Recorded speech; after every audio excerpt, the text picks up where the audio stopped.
ng'alina bandage ku mukono. Bandage ku mukono. Yes.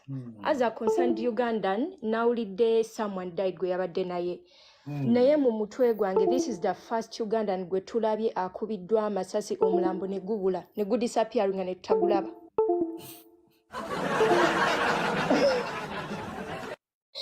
Ngano ogwa tata ogwa bani ba mama Fina twagulaba, ogwa Biriga twagulaba, ogwa Kirumira twagulaba, ogwa Ichuli twagulaba. Like awabadde buli kimu ekya happening day. Nowadays everyone has a smartphone. No mwana w'emyaka 11 alina smartphone. Ne ku scene we babadde tewabaddewo yadde muntu asobola okukwata ka short video of eyo scene ng'emaze okutuukawo.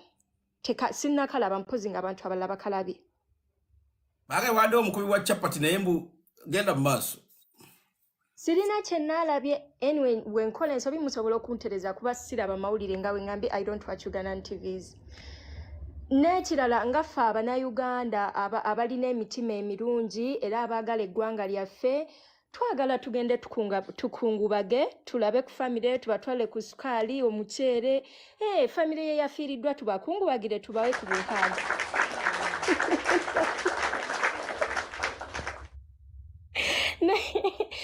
Nene family ekyabuze and also mpuliddeko waliwo agambye I'm not sure naye we mbasuulidde mpuliddeko agambye mbuno we yamaze simanyi n'agoba eb'emmotoka y'abashooters wekityo ekibadde wakyogedde right? Yes. Banange buli muntu amanyi ovuga emmotoka okimanyi nti sabu ne wootomera obutomezi emmotoka oba n'oginyiga ku kisenge n'ogiwula ng'ekola ka ng'erina awayingidde munda ye there's a way gy'okankanamu amagulu. You understand? No tomera katini nyonyo b'emmotoka ne kulubuka bukulubusi. There's a way gy'okankanamu amagulu. Naye kati oba pastor bani yabadde avuga amaanyi ago yagajje wanga bakakuba omuntu ne bamutta. Ate n'avuga emmotoka n'agoba bashuuta. Does it make sense? Ekigatta mu ndowooza eyange. Nze kuba nali ntomeddeko ne nkankana amagulu ne mu kifo ne wannemu okuva obwongo ne bwesiba. But we are talking about someone afiiriddwa obulamu oli naye. Nawe mwenyini oli injured. N'ate ofunye amaanyi agagoba abashooters. Doesn't add up. Ogattagadda dots tezigatta bulungi. Nze mu bwongo bwange tezigatta. Puzzle eba ebulamu. Ebuliramu ddala. Ate omuntu gwe basoose okuba amasasi e Uganda ne tulaba ebifaananyi ku social media ng'alina amaanyi alabika asobola n'okulya emmere. Kyogamba gwe bakuba amasasi tasobola kulya mmere taba n'amaanyi galya mmere. Bannange, let me tell you Sabe, kati olaba ffe abakazi oyinza okuyomba buyombi nabbaawo nakkuba oluba enkera lwonna noba nga tolina n'amaanyi naye olaba engeri gy'apozingamu mu bifaananyi he's energetic alina amaanyi nga wasimatusa okufa. Waliwo agambye nti yadde oba ku drip nga bamuggyako omusaayi. Ekyokubira ku drip nga bakuggyako omusaayi ekyo kirala but omuntu ne waba mulwadde nga bamaze okukuba amasasi agamanyi ogajja wane bakuba ekifaananyi era abantu basobola omanyi pictures tell a lot era abantu basobola olaba ekifaananyi ekyo ne bakireadinga sabo ogwamu bugwi kasujja ne wegwa ekifaananyi akasujja kakutte essaawa nga 2 ssaawa mukaaga omuntu n'agamba ng'owotose naye ng'atalabye bulabi ekifaananyi but you survived amasasi. You survived amasasi. You've seen a lot of people bebakubya amasasi ku street ne bafa. Omu yafudde n'okufa ng'oli naye. But you're that strong? Nedda. Nenga we nagambye sibimanyi nnyo because siraba TV sigoberera mawulire. So for now nja kukoma ompulirize ku balala nnyongerezeeko. Teweetonda nnyo oli ku TV ya Sub-Zero. Ya Sub-Zero. Oli omu ku ba director so teweetonda nnyo. Ate ndi director omukambwemu. Bakolekawo wansi. Okay. Kakati. Abaagala okwambuka Mwami Basimati obadde onakyagala okwongerako. Ebibuuzo bingi ansa ntono nnyo. Ebibuuzo bingi ansa ki? Ntono nnyo. I'm telling you. Emma King, Jolie. Muganda wange. Wajisebo. Wano. Obulambuli butya. Alhamdulillah abantu mbadde mpulira endowooza z'abantu. Esebo. Naye kyensudde. Bannayuganda abantu bagezi nnyo. Nina katono.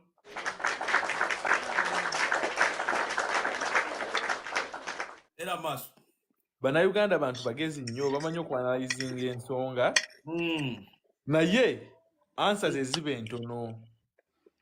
Answers entono abantu information yona bagiina ne answer tewali. Answers za kibogwe. Ate bw'otunuulira nange neewuunyiza because naterako okuvuga kw'emmotoka nga gye ndabye faster nga subject egyavuga. Naye wano mu magulu wafunda. Emmotoka avuga motoka kikaaki. Eyo Land Cruiser eyo Prado simanyi Land Cruiser oba ezo Toyota Land Cruiser ezo ennene ezo. Gy'olabye mu kafaananyi. Maaso kyokka tayinza kujaawo. Wano wali steering wheel wafunda. Wengamba tayinza kwenyigawo n'ajaawo. Kizibu. Kyogamba nti oyenyiga bwate sasa erimu liyinza okukwata oluba luno. N'omutwe gulikwata because bweyenyiga bwate omutwe gubeera ku steering. Oba yakubye sama nadde emabega bwati. Awo tugenda kubuuza subject bya taata awonyeewo. Subject bite yawonyeewo. Kubanga waliwo ekitagatta bulungi. Something is not. Nnyo. Naye era ffe bwe batyo batumanyiiza nti no balina tuwuddiisa. Ne answer ne tutafuna. Omusajja yagamba nti ebibuuzo bingi. Naye answer ntono. Mwami Derrick. Nene dda nakitegedde. Sabu. Derrick ngatanda. Abadde ne saati ya spare mu mmotoka. Kati bakuyegula omusayi kati n'akyusa n'azidaako eri. Tomanyi nga omusajja yenna omukulu atambula n'engoye za spare. Ya kutegeera. Era nawe bwanga otambula ng'olina okubamu n'engoye z'okyusizaamu. Kati musumbayo kagye saati ye bambi endala. Naye omusayi ne gutasammuka wadde ku matama ku mbaaba booko kwawogganira. Emmotoka tewagiremu nti nnene nnyo erimu ne shawa.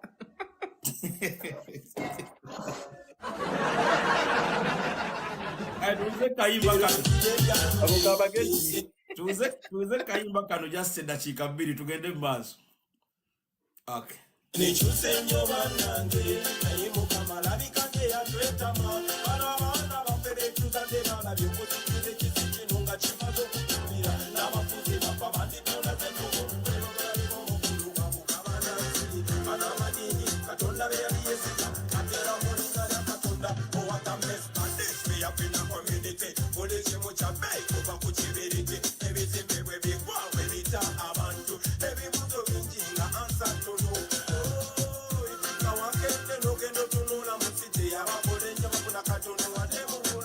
Tugende mu maaso.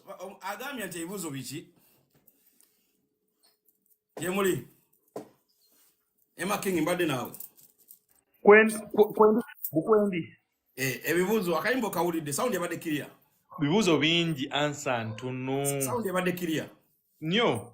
Okay. Tugende ku mukulu Derrick big man kyekiri omuganda wange muto wange. Sewali obulamu buli butya? Obulamu bulungi mpozi obwamma. Alhamdulillah. Ng'ojjudde okugira mu video lwokuba twogera ku pasita totya nze wendi talina kyayinza kumukola. Ndibize mukka katonotono naye wendi sobola okwogera. Abeera biza ajja ku live yange obadde ki? Sobola kuteekako video. Alegenda mu maaso. Kati mbuuza ekibuuzo omanyi topiki eno erimu kibooko kati gwe kyombuuza kyeziramu. Ebibuuzo bingi ansa ntono ebyabaddeyo eggulo wabiwulidde?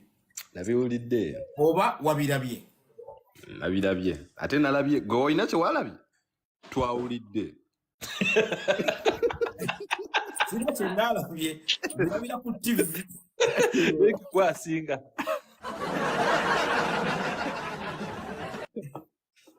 Okategedde oli ne fujjo Derrick.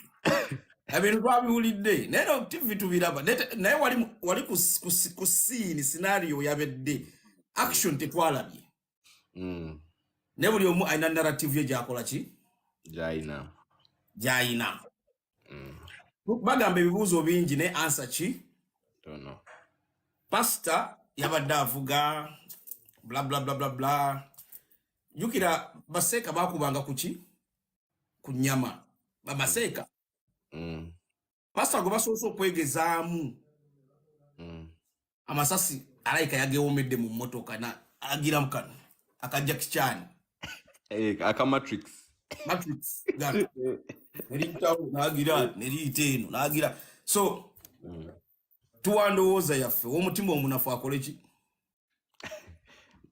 aveewo amasasi mbu abamu bagamba gabadde 10 abalala 9 abalala 10 naaga 13 zinawulidde oyo omusajja wa Salt Media the news guy omolo guy omunene nga bamubuuza nga yeeyogeza yayegambye mbu bakubye amasasi 13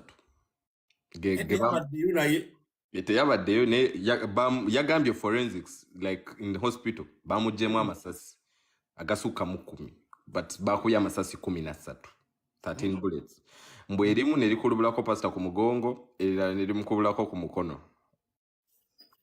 Really? Yes, that video is there. I watched it. Okay. Mbu that's why the pastor ndoza ayina ekisago ku mukono bayabadde kanyiro nalabye ekintu ku mukono then ne ku mugongo bagambye mbu bakubye amasasi we bati mbu ye n'adakinga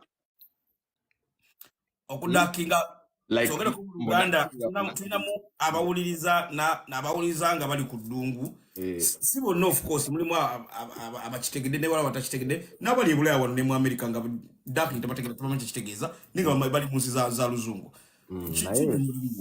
kudakinga kwe kuti mbunakirira wansi wa like okutama reflex action ne mutwala wansi wa steering wheel. Okay naye omubiri gw'ogulaba engeri gye guyimiriramu kwaliwo ngambi yavuga ko kupulade eyo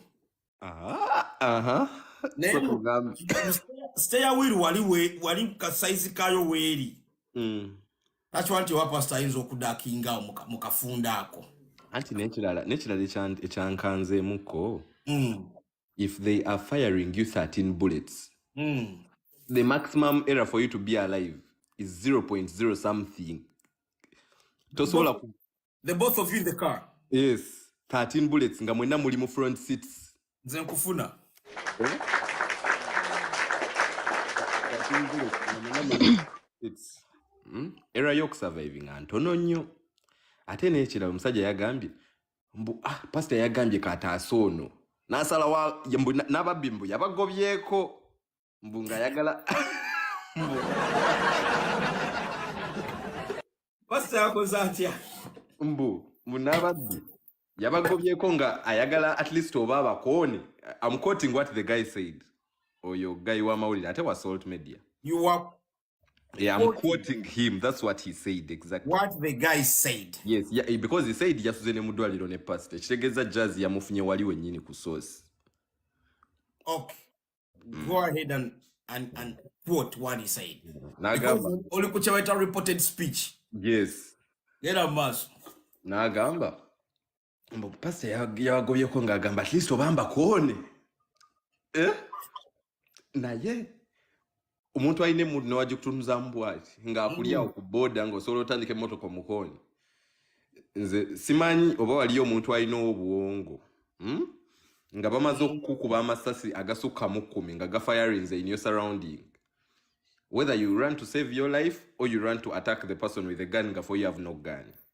Kambuze ekibuuzo wawulira amasasi nga gavuga ngoine motoka teri bulletproof nga toyina mundu emotoka teri bulletproof nemotoka teri bulletproof odduka odda gavugira obodduka oba ogezaako kudduka awo saategeddewo awo waliwo ali wansi ayinza otubuulira wansi awo ansi eyo tugambye ebibuuzo bingi naye ansa ki ntono kugambye hiyase kubanga nalabye video nze saawulidde mbu ono yagambye I watched that man talk He's Okay. an employee of social media.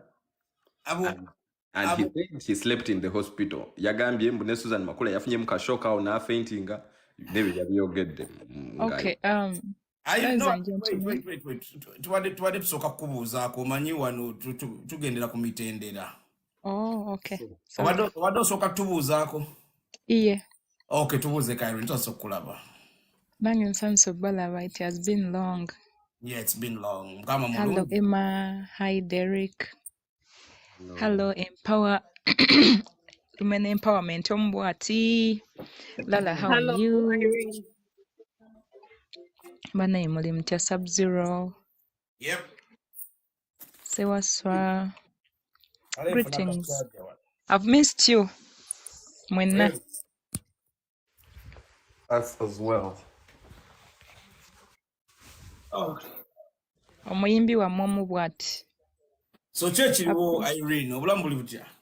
Obulamu si bubi. Happy New Year. Merry Christmas. Byonna. Tuli ku nsonga za ggwanga Tuli ku nsonga za ggwanga, nze gwe mulaba natidde dda. Era nina ekitengo ky'amaanyi nnyo. Eggwanga lino mpulira nditya. Simanyi na kumanya wa gye tulaga lwa nsonga. Abantu baagala kutta buli muntu. Ne mukuba pasita. Lindako. Katono nnyo. Nkuleke weebuuza kyemalira okubuuza okimanyi? Nedda boss. Okay, neyanziza. Kyembadde nkubuuza olina omutima omugumu.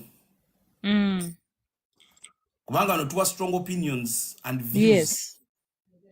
Era twagambye wakatima akanafunafu. Akabayabaya. Live gyeziri ezeeyo simanyi abizaayo kalondoozi. Live zakabata zibaayo eyo wano. Tuli intellects. Yeah. Gena maaso. Okategedde. Yeah, mbadde mbagamba nti nina okutya kw'amaanyi nnyo. Era simanyidde ddala oba tuli safe mu ggwanga. Kubanga temuyinza kuba pasita waffe masasi. N'atuula ku kitanda nga bamusibyeko ka bandage mu ka kiriniki. Bantu mwe muli bazibu. Mukola ebintu ebyo. Temusobola kuba pasita masasi. Driver we n'afa nga pasita tabanko na driver. N'amufuna olunaku lw'asso mufuna ne mumukuba. Ate nga leero yasaze temusobola kukola bintu ebyo. Kale kwegamba nze Sub-Zero ndi mu kutya. Sibitegeerako ddala. Badde nsaba Irene Derek asooka amalirize kuba oyingidde mu time ye. Derek, we're muting Irene with due respect. When it happened, Yep. yabadde asazewo yeekwatiremu mu ggaali. Yabadde mu driver's seat. Yabadde mu passenger. Ate n'ekirala amasasi we gavuga abantu babeerawo awo like immediately. Scene. Yes, immediately. Naye jjo nalaba akafaananyi nga bakakubidde like 10 meters away. That picture was not from a distance. Yes, it was a distance. Simanyi oba ejjo police condoned off the area because the things I've seen today babikeddemu leero. Oba yesterday tebabifuddeko lwakuba pastor yavuze mu kanakitwala emulago kuba nalabye mbu ali mulago. Then nze naye waliwo essasi lye bagambye lyamwiseeko ku mugongo ne lyamwiseeko ku mukono. Kati nze simanyi but all in all yasurvive nze alhamdulillah. Oli eyafudde may his soul rest in peace. Okay, nga tonavaako akasembe akatalekeka. Baseeka baakubanga ku nnyama. Pastor gwe basoose okwegezaamu yageewuumye. Si yekka abageewuuma nabo yakubye ebibeera kwalaali. Wangi? Ebibeera kwalaali. Katumba omulaba. Katumba oyo they shot bullets. Katumba yalina n'emmundu nga alina ne guard but still bullets caught him. Yes. Bullets caught him. Pastor Bugingo yadde talina mundu. Maybe divine intervention munnaye. Yadde talina mundu. Talina bulletproof. Talina bodyguard. Mu masasi 13. gonna bagakubye muntu omu ne baleka witness ne batamukuba Ye nafuna scratches. yes scratch obedi amukute ezo scratch ebbiri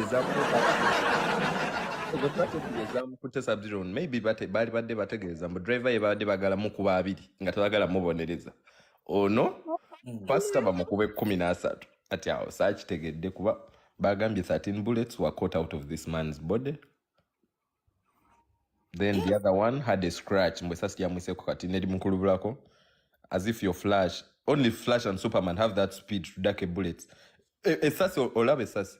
Before you see it,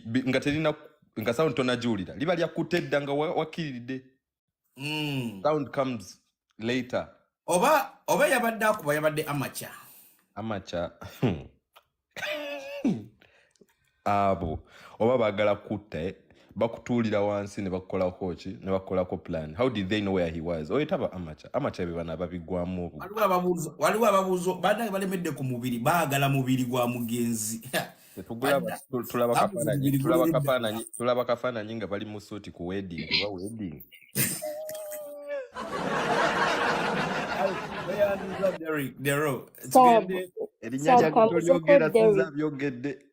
Kambuzeko Derek, just a second.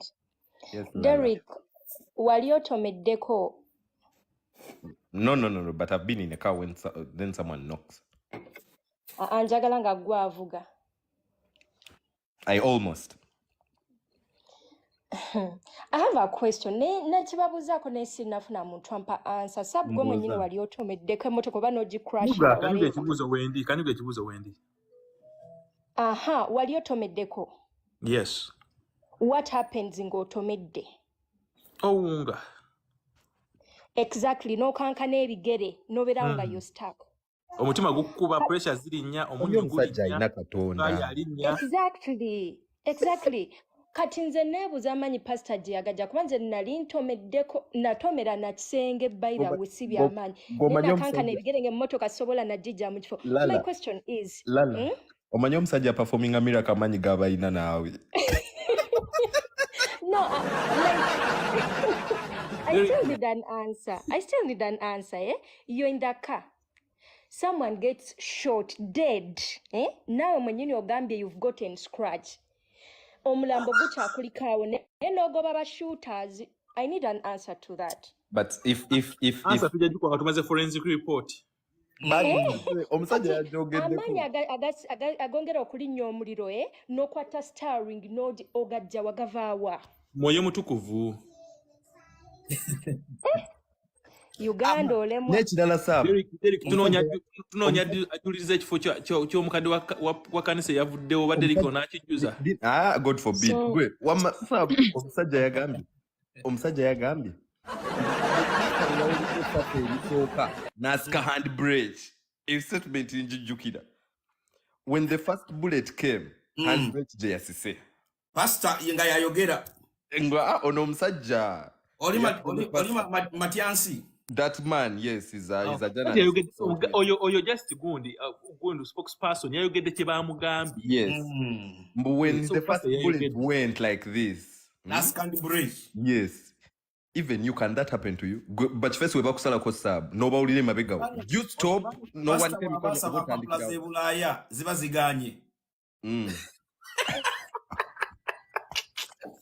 Bamugamba. We are so sorry. Deportation. The Sub-Zero. Omuzungu agira. Nasika handbrake. Uja gavuga ameka n'omugamba nti gaali nga 13. Olaba. Chebaita reflex action. Bana wantu balooza tetwasoma. Tesobola kutuma kusika handbrake. Tekisoboka. Handbrake. That thing, you know, when that thing happens, you just know it's a die or live situation. Exactly. You either accelerate as fast as you can. True. Because first of all, who is shooting. You don't know who is shooting. You don't know. You don't know where the bullets are coming from, the direction of the bullets. You don't know where the shooter is standing.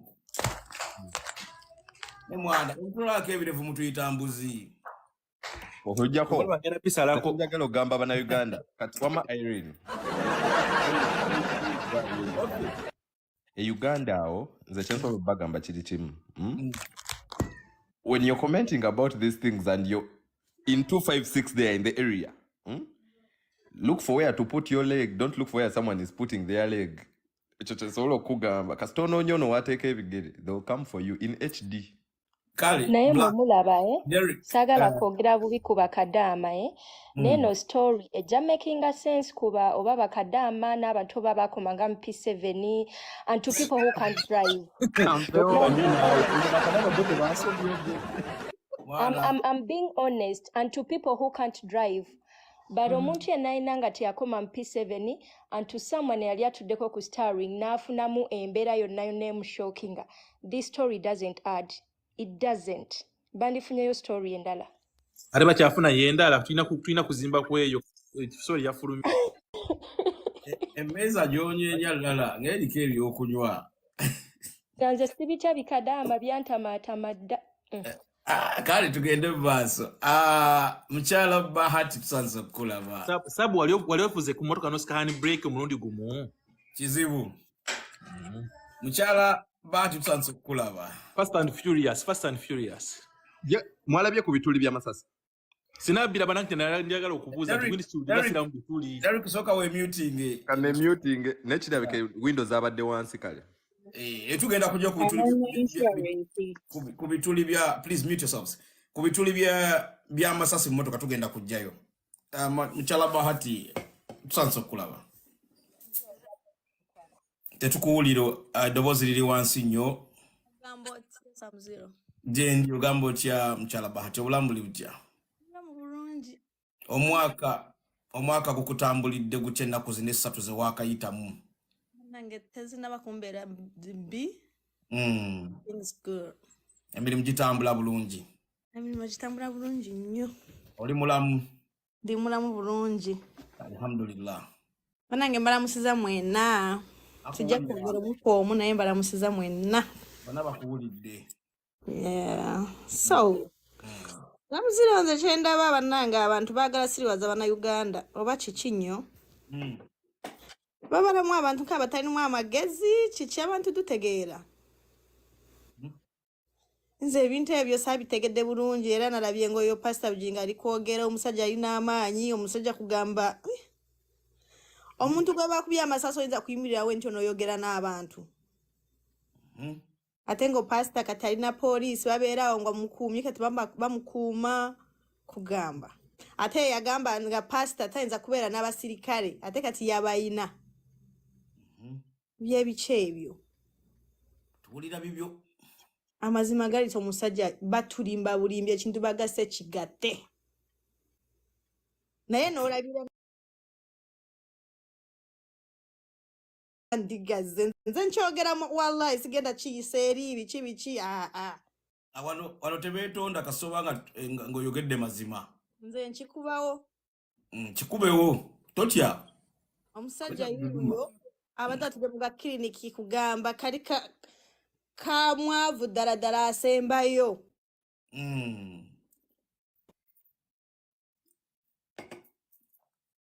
Abakubidde.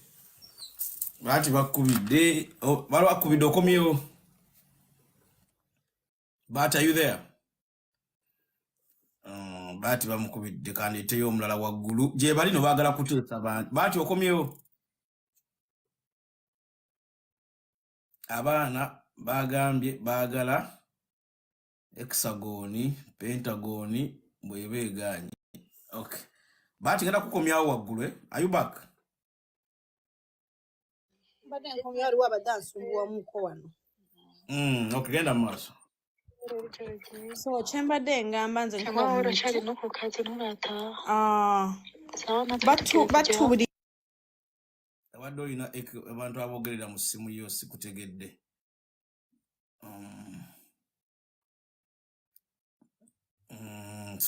These people are actually talking about behind environment background but they won't get it. Okay, namutebya Irene. Namutebya omuyimbi waffe w'eggwanga. Bahati. Mbadde nsaba Bahati atuweemu katono. I think alina distraction yao wali Okay. musumbu wa mukatono Irene but engeri gyona distraction katono soko malirizaabo then tuyinza okukomawo ewuwo soke tugende wa Irene obadde olaba otya wangi no kakati katobo kola genda mu maaso bomaliriza genda mu maaso yeah kakati nze mbadde ngamba ati mbuno byonna byonna bye bali kugata ffe tutegeera tulina amagezi tuli basirusiru byonna ebyebagata ndabira ddala tekigenda dukolera ensonga abantu bamu abavugako tumanyi bw'oba otomedde omuntu oba omuntu n'agukuba essasi ki ekituukawo tubiraba otomera just n'obwotomera omuti nze lumu natomerako oba kiki kyali kita kukubaawo nenkankana saddamu n'okudrivinga n'emmotoka nagirekawo nafuna kunya omuntu najja nankima okitegeera so weewongamba ti mbuno bakubye essasi munaafudde gw'ofunye amaanyi agavuga omuntu oyo n'omutwala ku ddwaliro ddala gobeera muntu ki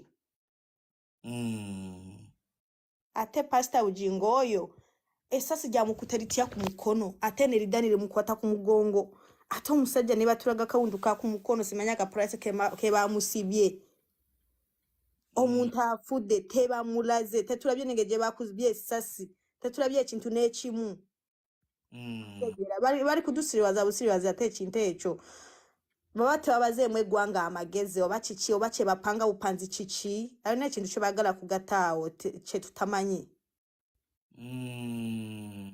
so nze mbadde nteesa nk'omuntu Uganda balekerawo kudusiriwaza soko byogere mu lujja Rwanda biddakiika emu byobadde oyogera so nkyo navuga ati kuko abo mu Bugande badufata nk'abantu menga nta bwenge dufite impamvu ntibashobora kugukuba isase ngo bahite bagira iki uhite utwara umuntu kwa muganga ubandanye utwara imodoka ntabwo bishoboka ibyo ngivyo so no kuvuga ko badufata nk'abantu tudafite ubwenge exactly tumeze nk'abantu badufata nk'abantu tudafite ubwenge ntushobora kuba wumvishije amasase hanyuma ngo ukomeze ubandanye utwara imodoka oya ntabwo bishoboka so abantu badufite nk'abantu badufite ubwenge uko turi abantu dufite ubwenge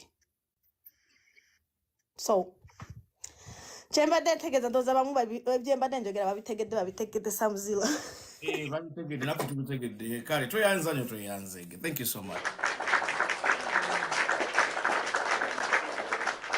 Irene gwagendo sembayo tugende ku mulamu omulala Irene simbula embalasi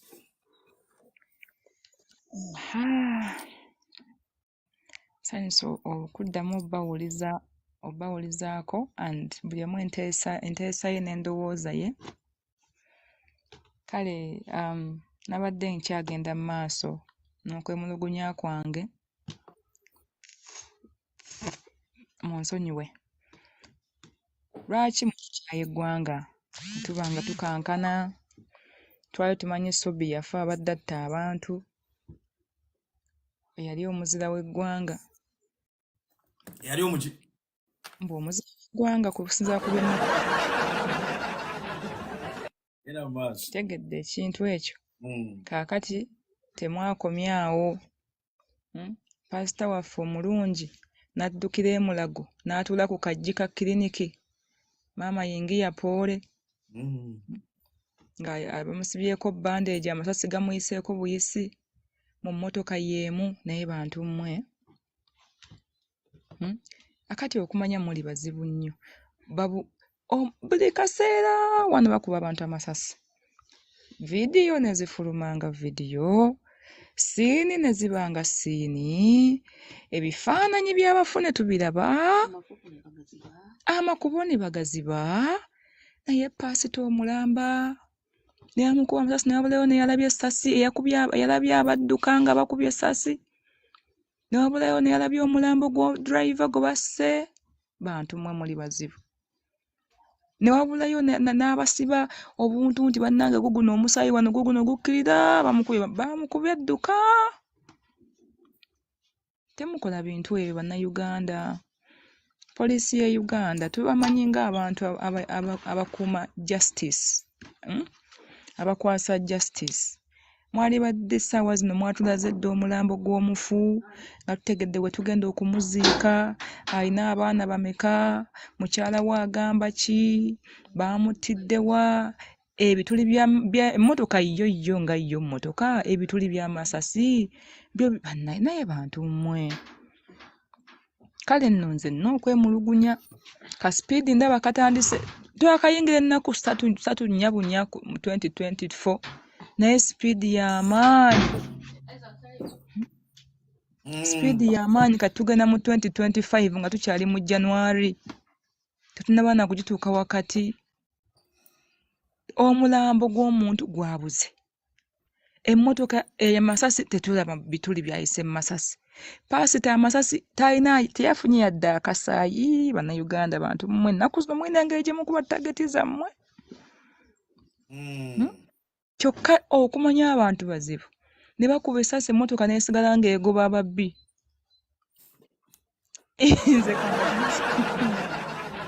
Nze olunaku lumu nafuna kashooka awo ku Express, abasajja bangoba ndowooza bali bagala kubba mmotoka, bangoba ne bakuba emmotoka ne bagyasaayasa nga baagala nyimirire saayimirira, nasibira kajjansi. Naye bantu mwe bwe nava mu mmotoka neefukira, nagaana okuddamu gikwatako, banvuga buvuzi kunziza waka n'emmotoka n'engyesonyiwa saagiddira. Naye mukimanyi nti nno pasita okumanya oyo pasita aliko omwoyo omutukuvu ow'amaanyi, yagobye ababbi n'akomawo emabega n'agivuga n'agenda mu ddwaliro. Bantu mmwe sirina byamaanyi byakwogera, sirina byamaanyi byakwogera. Nze ndi munyiivu eri eggwanga, eri abantu abatta abantu ne mutta abantu ne mubabuzaawo bwe kitwe n'emmotoka ebituli ne biziba buli kimu. Naye Mukama Katonda abawa omukisa, nze nsirise. Ate waliwo abadde akozesa essimu yange. Okay, tweyanza nnyo tweyanzeege.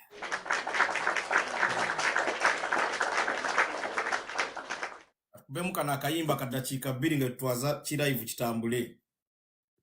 Abakole kitono be bafune kinene kwai nange kyeneebuuza munnange abakadde bikati be bawasamba wana bato abavubuka abatoolo ne tuwasa abakadde teweebuuze ensonyiza ddabwe ennaku zino nange kyeneebuuza munnange abantu kati be bagenda kusola ensolo ne zigenda ku bantu mubiraba mu mawulire abasajja kati baagala abasajja bannabwe n'abakazi bwe batula bebola n'ennyanja ekaze we have in a community buli kimu kyange kuva ku kibiriti ebizimbe bwe bijja bwe byokya abantu ebibuzo bingi nga ansa ntono. Abantu babuuza ebibuzo bingi ansa ntono. Bannange tugezaako kugetta dotisi zaffe wano, ali wansi nga nawe olina endowooza yo gwe ng'olaba dotisi zigatta eza omugenzi gwe bagenda okuziika olwaleero oba enkya, simanyi lwe bagenda muziika, ne survivor mwena mumanyi eyawonyeewo. Jangu otuwe ku nsonga z'ogambe ddala banne mulabika mulimba, balabika oli yabaddeko n'enneema oba yabadde yambadde bulletproof tebagala gitugamba, oba munda mu mmotoka mubamu omusajja nga baakola kye bayita wewe mama sasa okutegedde ng'olimu ebintu bya matrix eyalaba ku matrix nyinimu sebo yebale kuba gwalina ebigiragira mu background oba mulala ne kwasinga bemutize newe gyebale ku sebo kale sebo namukasawundi kayitamu nnyo akati tukyakawulira sebo emirimu mugyebale kale sebo nawe gyebale ku omwaka ogulaba kayitamu era zobanzigyeko ndabenzireko bugundi mu matunga kayinza obubayisa obubi. So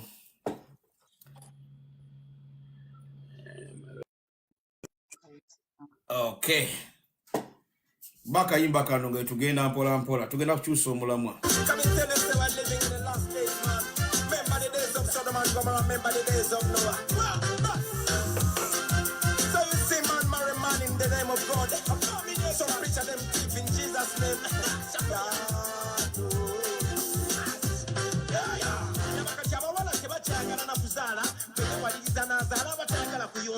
Embeera z'abantu zakyuka zinaaba obwesigwa bagwawo kati buli omu amasaka twalira mu ngalo kyama nga wantu n'osaba amazango okunywa naye kati wa bayitanga abantu jangu tugenda nga twegalidde abaana bazanyanga sonko na dulu naye kati bazanyisa mundu na biso enkuba tekyatonya bwe tonyitwala mayumba tuli tewali yupi inaya agambye abaana bazanyisanga sonko na dulu naye kati bazanyisa mundu na biso. Emundu nga zisusse nnyo mu ggwanga lyaffe. Emundu kati biringa byakuzanyisa. Ekigambo kufa tetukyakiramu valu yonna nemwevumamu katono nnyo n'omundu nagamba njakutta kiki Afrika lwaki okufa tetukulabamu valu. Oli nadda ku baana babanne nga bafudde n'abaduulira n'aboogerera amafuukuule n'abavuma ng'ali ku katuuti akatuuti yakafuula kakuvumirako bantu baatayagala n'ava ku kigambo. Kati amasasi mbu yes baya yagasimattuse oba atya nze naawe. Oba yabaddemu oba emmotoka nnene nnyo nga yabaddemu ebisenge yadduse mu kisenge ekyokubiri teri amanyi. Amasasi bagamba gabadde 13 tetwabaddeyo. Naye gwe notalako na musaayi gwonna ku mmotoka oba ku musaayi ku matamage gano g'embaazi omanya alina emba zigira ziti ng'ayogera ne kubulaka omusaayi ogusammuse ku ssaati oba ffe abatategeera oba abaana kati Abannayuganda bagezi nnyo tebakyabalimba bintu bya kisirusiru kati Abannayuganda beegattira dotisi zaabwe. Kati Abannayuganda basinga ba investigators bo bagamba mwe poliisi simaya beenanga simaya beendongo mwe mwogere ebyammwe ffe tugenda gatta ebyaffe. Mwami nyinimu yebaleko mukama wange kale wakitiibwa nawe gyebaleko ssebo kaali obulamu buli butya? owaayo obulamu bulabika butandise okugenda ku bikukujju naye nga weeyagala. okweyagalako mbadde ngezaako Essebo naye lwakuba nti ebigenda mu maaso mu nsi essebo bikuleetera okutambula nga weewuunaganya nga weeyogeza wekka. essebo Nja kwebaza abateesa ababaddewo obudda buli omu akola analysis eyiye. oziwulidde zisinga Wedda kwe ndi mu mpolampola wano mu magezi naye omusajja yakubidde sama mu mmotoka. musajja ffena akyatwewuunyisizza oyo tako twafunyeyo Superman. Ensonga zizo kati genda mu maaso gwalina akazindaalo. Okusinziira bwe ndaba tulabika twafunyeyo Superman nkyanga lubanga lwa mmindi. Uganda yamaze okufuna Superman ate ng'alinamu ne magiki. Erabika alinamu magiki kubanga n'emmundu zirabika empya ze twafunye nazo za njawulo mukwe. Emmundu ekuba nga bw'emira omusaayi.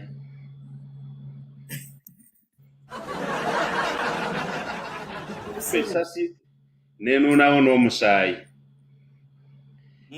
Ekuba essasi abeetoloddewo nga tebawulira kigenda mu maaso.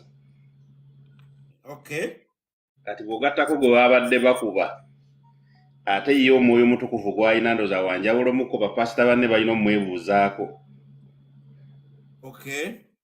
Kuba ate ssebo amasasi 15 13 almost gwe ne liba nga lyakalabuddeko bukalabuzi n'ofuna amaanyi agavuga emmotoka nga mulimu n'omulambo. Mutuufu kamuvi ako bwe tuba tulina okukalinda tukalabeko akoko tukeefu.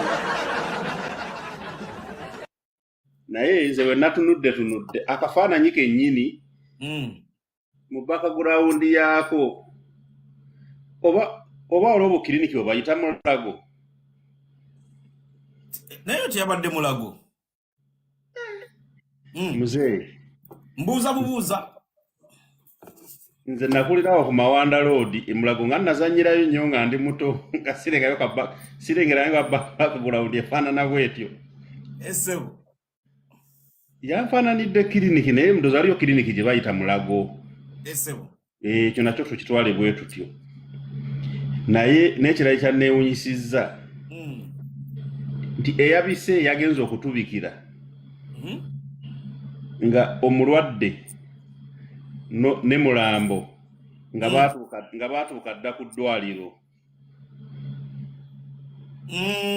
Ogamba omulwadde n'omulambo nga bonna bali mu ddwaliro. Ate ne batulaga omulwadde ng'atuddeko bajjako omusaayi.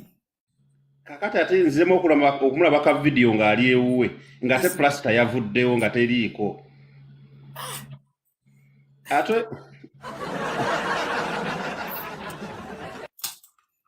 Ate omukulu omu yamwogeddeko we saagala kwatuukiriza linnya.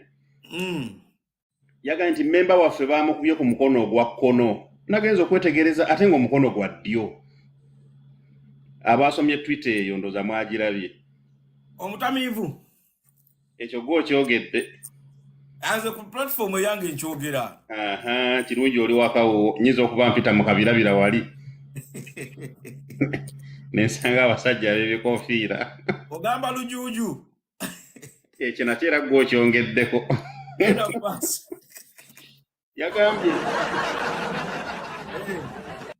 Yagambye mmemba baamukubye ku mukono ogwa left. Neŋŋamba bambi ono nga yeetegerezza nnyo. Ye nagenza okwekkaanya ng'omukono ndaba gwa right. Kati omuntu waffe ono w'omwoyo mutukuvu alabika akozesa left, alabika lefuta. Ombwa yabadde atamidde ng'awandiika tweet. Simanyi bulungi naye nze nange nkunnyonnyola bye nasomye. Bangamba omukebe tekumuva ku mumwa ng'ali wuwe. Omukebe? Inside yakiŋŋamba, inside muntu wennyo yaŋŋamba omukebe tegumuva ku mumwa ng'ali wuwe.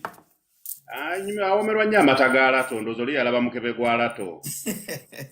Abantu bamanyi okuwaayiriza. Genda mu maaso mukama wange. So ebintu nabitunuulidde nze. Babuuza nti mukebe ki ategedde tukenderaawo. Genda mu maaso. Bintu bingi ebibeera mu mikebe waliwo amata ga lato, nido, tomato sauce, waliwo ebijanjalo biba biyitirivu nnyo. So ow'omukebe nnyinza obutamukkiriza oyo. Naye okimanyi nti Abannayuganda bagezi nnyo ebiseera bino okusinga ebyedda, babuufu nnyo. Anti kaakati ate bo bano abamu tebannabakitegeera babeera mu miitingi eyo bagamba bali abantu baffe bakyali beebafu kati ffenna batulengera ng'endiga. Ate tulina bano abaana ba mukama waffe bano bategedde bano abakamyufu abo. Mbamanyi abo. Abo bo mu kunnyonnyola ensonga n'okukola kye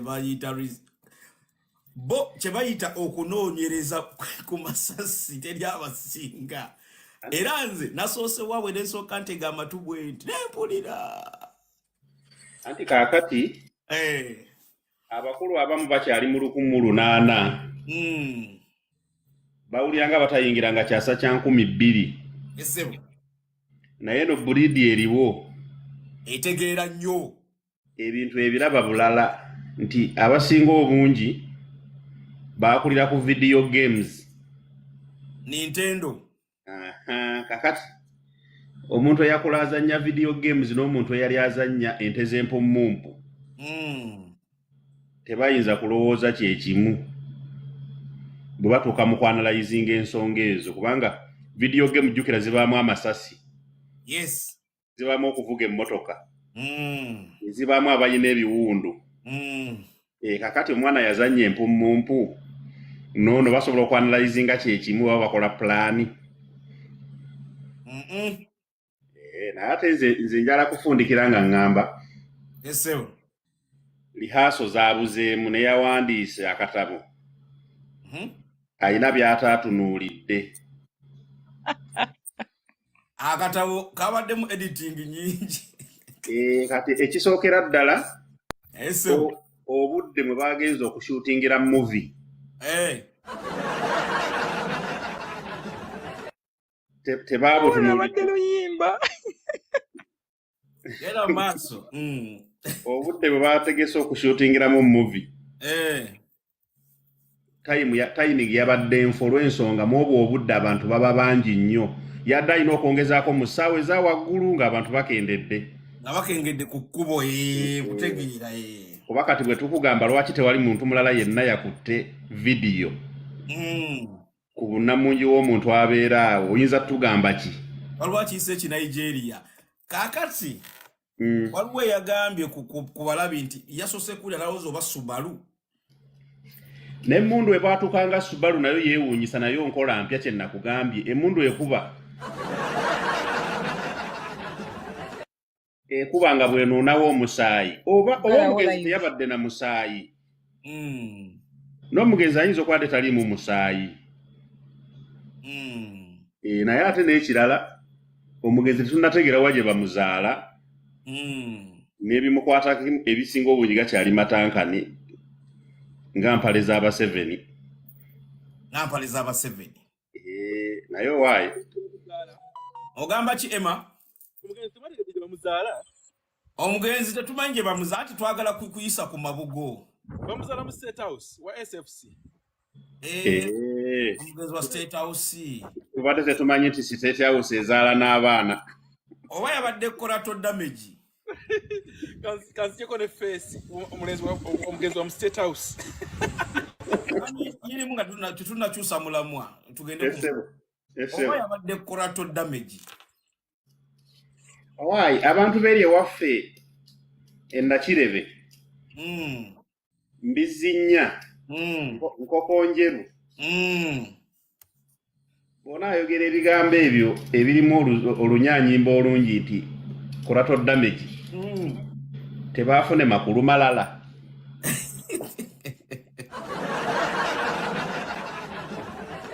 Okay. Naye nze kaakati kanfunzike nga ngamba omukulu bw'anaaba wakuddamu kuzannya firimu endala rehearsals azikolera eddala eziwera ate babikole nga tebanyweddemu biri ebyomu bikebe byoyogedde kubanga birabika bisiimuulasiimuulamu. Omukulu oba ayina amuwandikira Twitter X ng'awumuddemu. Naakulimba nze ndi bweri Nakirebe sibimanyi nnyo era kaŋŋende kaboda gaali akantwala nyizo sanga akavuddewo kampe ku mulamu ago. Tweyanziza gye tweyanziza. Akazindalo nkakuddize. Misto ite yagenda okusembayo tukyuse omulamwa nina mulamwa gwe nnina wano. Gugenda kuba gwa luzungu mukko. Ate gugenda kuba gwa kulowooza nnyo okusinga okwogera. Ategedde. Tugenda kukozesa nnyo obwongo okusinga omumwa. Oguddako. Faabogerera oluzungu mu bwongo ogenda kutukolera otya olwaffe tulwogerera mu mutwe.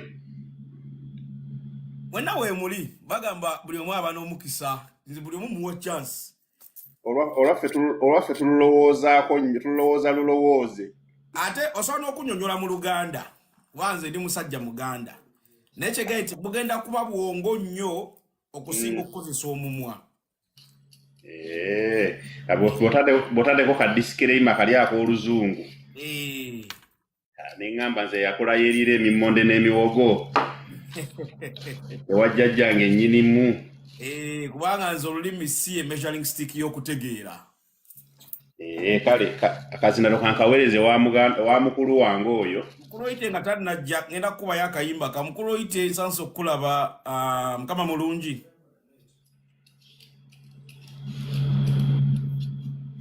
Oyite nga bw'omumanyi bwakola ebintu bye. Kati alabika essimu eri wala ayina osooka ogisembeza waali. Ye mukwata mpola simukwata speed. Naye wano abawuliriza bakkirizibwa okusaba ku buyimba oba ggwe oli nakyemalira okuba bw'oyagala. Jasinja kabakamu jasinza akuba kabakamu ne tugenda male sigenda na kamalayo. Tuleme kwebaka kusumagira. Badde ngamba nti bw'oba okkiriza abawuliriza basabe obuyimba. Awo tuba tujja ssulawo. ngenda kugamba onkubira akamisusera Segamwenge. Naye onaabukuba edda. Kasolo obadde otya kasolo jja. Mwami oyo talayi kataliiwo. Now this one is not going to play on your radio or your TV, but you can share it and spread the vibe.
Agambye nti ow'ekikofiira ate agoba ow'akakofiira. Ne mukulu Bugingo kasukali keeko oba tukongeremu. Mukulu Bugingo lwaki onafuya nnyo abantu ku kituuti? Lwaki wava ku mulamwa? Lwaki ovuma abantu? Okimanya abantu bali bagenda kusala embuzi ng'osiseemu. Lwakamwako. Bagamba kamwa kabi. Kasaani Seruganga mwami nyemu gwamanya oluganda olulungi. Seruganga. Kabaka yamugamba byolabye wano ecce. Yagenda n'atabika walaji mu kamwa n'agukasukayo. Omita Segamwenge, omulangira Segamwenge. Segamwenge. Amalo kasuka omulangira Segamwenge atandika okwasama. Kabaka yagira bugizaani. Nati subject B. Subject B yadafuza Siroganga. Oshegera. Mubachama kyabwe kuva mu Pentagon. So, akati okimanyi nti abayungwe bagenda ku Pentagon wali basooke bakasukeyo sente. Tulina muyoza. Anti okitegedde kyegamba. Yeah. Kati eyo teke ya myezi ng'egi okuwona Katonda omuwonya amasasi. Teke ya emotoka. Ya bulletproof kati. Okitegeera. Tulina jugula. Ya bulletproof emotoka eno okundi kati ate amayinza sikyaziyita ndiga nziyita mbuzi. Kati wange endiga ewalira mu kkona. Muganda wange ate. Embuzi. Wabanga omanyi akagato kakwambadde nguli mbuzi. Ojja tusonyiwa. Kati okimanyi nti afunye kye bayita kyagenda okwogera katuuti okumala emyezi egi. Nati yawonyeewo. Kawonawo. Kati abagambe Katonda oli gwe yatutte tamwagala. Ayagala ye gwe yawonyezza amanda. Bw'akyalina otuweereza kati kufa abagezi. Tukulaba nga olinga tukulaba ddiikuula byonnyonnyola. Waliwo kale akayimba k'omukulu ke bayita Kadingo. Kankanoonye wano. Mami yote joli. When you think out Emma, we namu sound reflection. Mami yote joli. Mami yote tukuulira. Ne woyogera tuba tukuulira Emma ne wobanga toyogera like sound feedback ebe koma weno. Ne woyogera tuba tujuulira. If you're speaking we don't hear it. Yeah. Big up Shaki wababi. Mami yote like atali mami yote kamujeka like yebasi. Mami yote bakwa musiza waguru ate ne weba kirayo. Mami yote nawe mwana. Bakwambusiza waggulu ne webakirayo.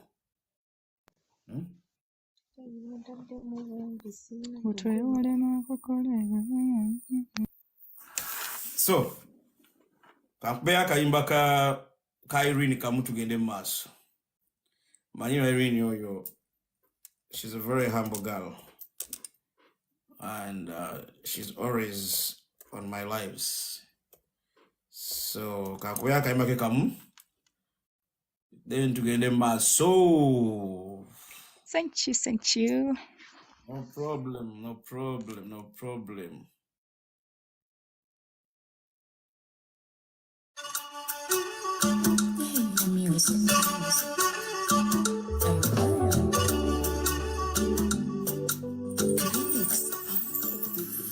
Kayimba ko nali wano mu kinene.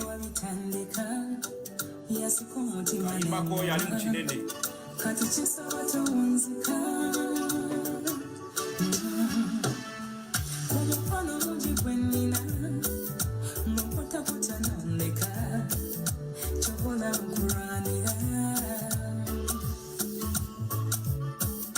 yekwesanya wange yekunjagala yekwakamera kenyapo etantovunika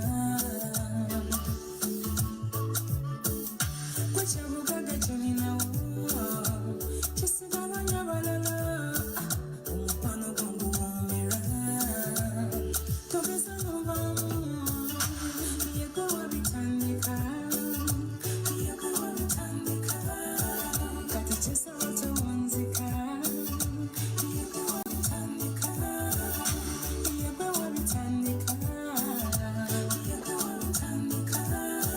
kati kyesaba tewunzika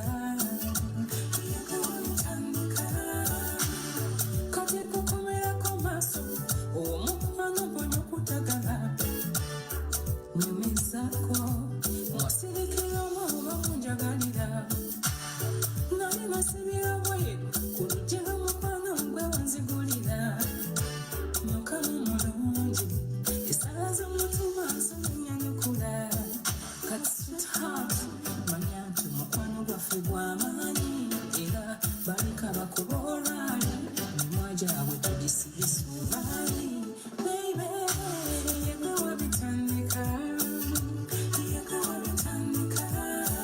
kati kyesaba tewunzika yegowa bitandika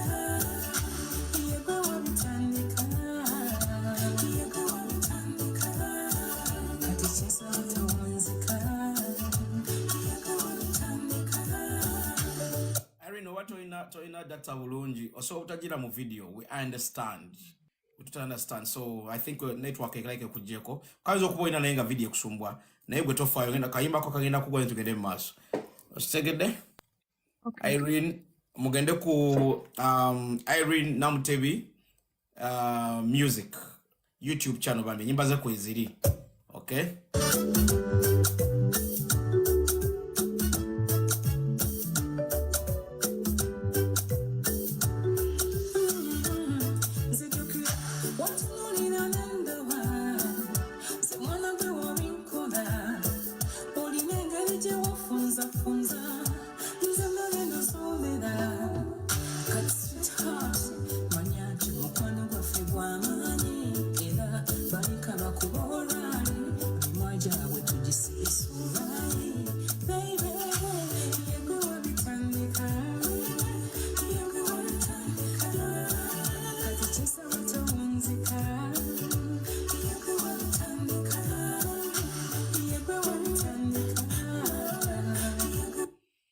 akamu ke kayimba kako ku nyimba ze ezimu ne kano ke kasembayo ku nyimba ze.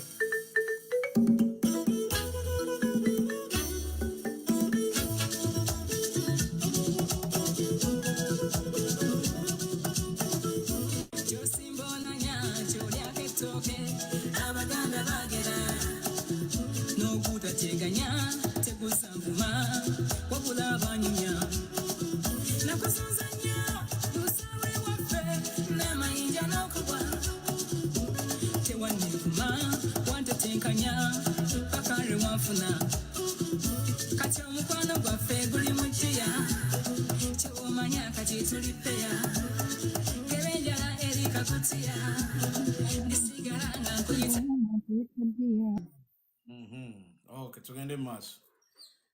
Nice music. Tubadde ku Irene Namutebi. Tubadde ku Irene Namutebi. Muyimbi mugende ku YouTube channel ye bambi mumuwagire muyimbi muto. Muwala muto. Yetaga empowerment. Empowered kuoli. Yetaga empowerment muwala muto. Muyimbi mulungi lala we bali bambi bashila bahati mwino kwagaliza mchala munamwe to promote her talent, and ne damani butterfly mwena, supporting mchala munamwe. So the best I can do is promote her music, play her music, listen to her music. Kyekisinga obukulu bwetayagala waffe tunayagala ave bweru manya abafirika mulina okuterera mu line mwagala nnyo ebitali byammwe osanga omuddugavu mukazi omufirika oli ku baby gala bubi cautions ne tomanyi byayimba we mulabu we muzi n'okubanga vibe twagala vibe oli muwala gyonywedde amatama ogabutuse woti mbulaawo onyumirwa n'ennyimba zino zibaayo bimba lunyumo zinirako onywedalako kabiyako obaka whisky obaka wine oba soda oba amazzi nonyenye gali benjobe agali benjole nyonyumirwa ayenga ne wolukuba mu ddiiro abaana bo ne nazaalawo ne tebasobola kukwesisiwala ne kati ku bolimba lwa bebe kuru n'olupya wawulu yakubidde video gyakwedde mu America musajja mukulu ayina envi akuze ayina abazzukulu naye akyakuba ennyimba nga abakyala balaga amabine bweru ku video nga naye anyenya atuga gane ejajja gundi ng'okisusiza ku myaka egyo bw'oba okyakola video bwezityo ku myaka nkaaga ku myaka nkaaga okyakola video nga abakyala balaga amabina gaabwe bweru ng'olina abazzukulu Bombo Clata Youth. Anyway, mwena mbala msiza mbiti bya mwe, bulambuli butya, kansubire mwe yagala. Wano tugenda kudda ku bintu kati tugenda kandeteyo omulamu wano. Tugenda maso. End up playing on my omulamu wange ngu playing waneno, then we listen together. Then tuwende woza yaffe. All of us.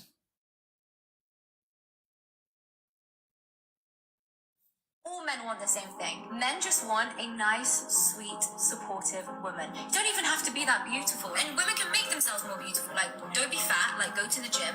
It's not that difficult. Eat healthy, not that difficult. You can put a little bit of makeup on, not too much. But ultimately, men just want a supportive, kind, sweet woman. He's gonna go out there, take on the world, do all these difficult things, and he just wants to go home and know that there's peace, there's food on the table, the house is clean. It's really not that difficult. All men want the same thing. Men just Sound about the clear.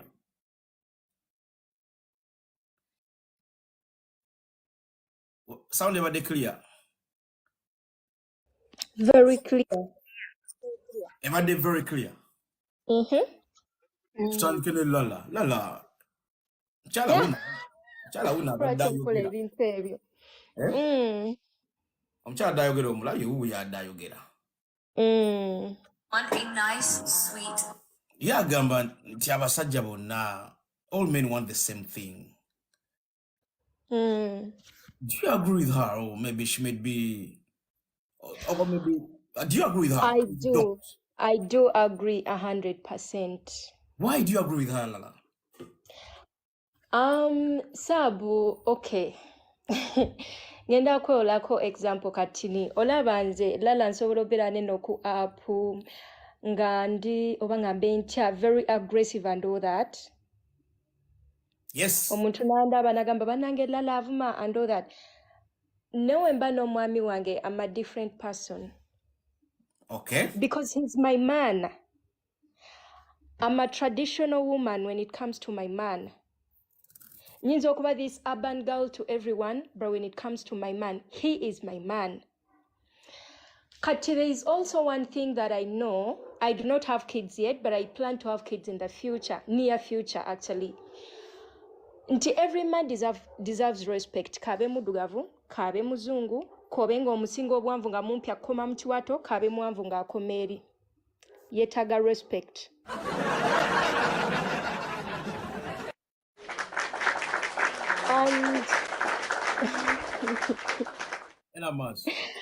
And men abasajja bonna okutwaliza awamu beetaaga peace of mind, because truth is omukazi asobola ofuna sex anywhere, omusajja asobola ofuna sex anywhere. Sex is cheap to get.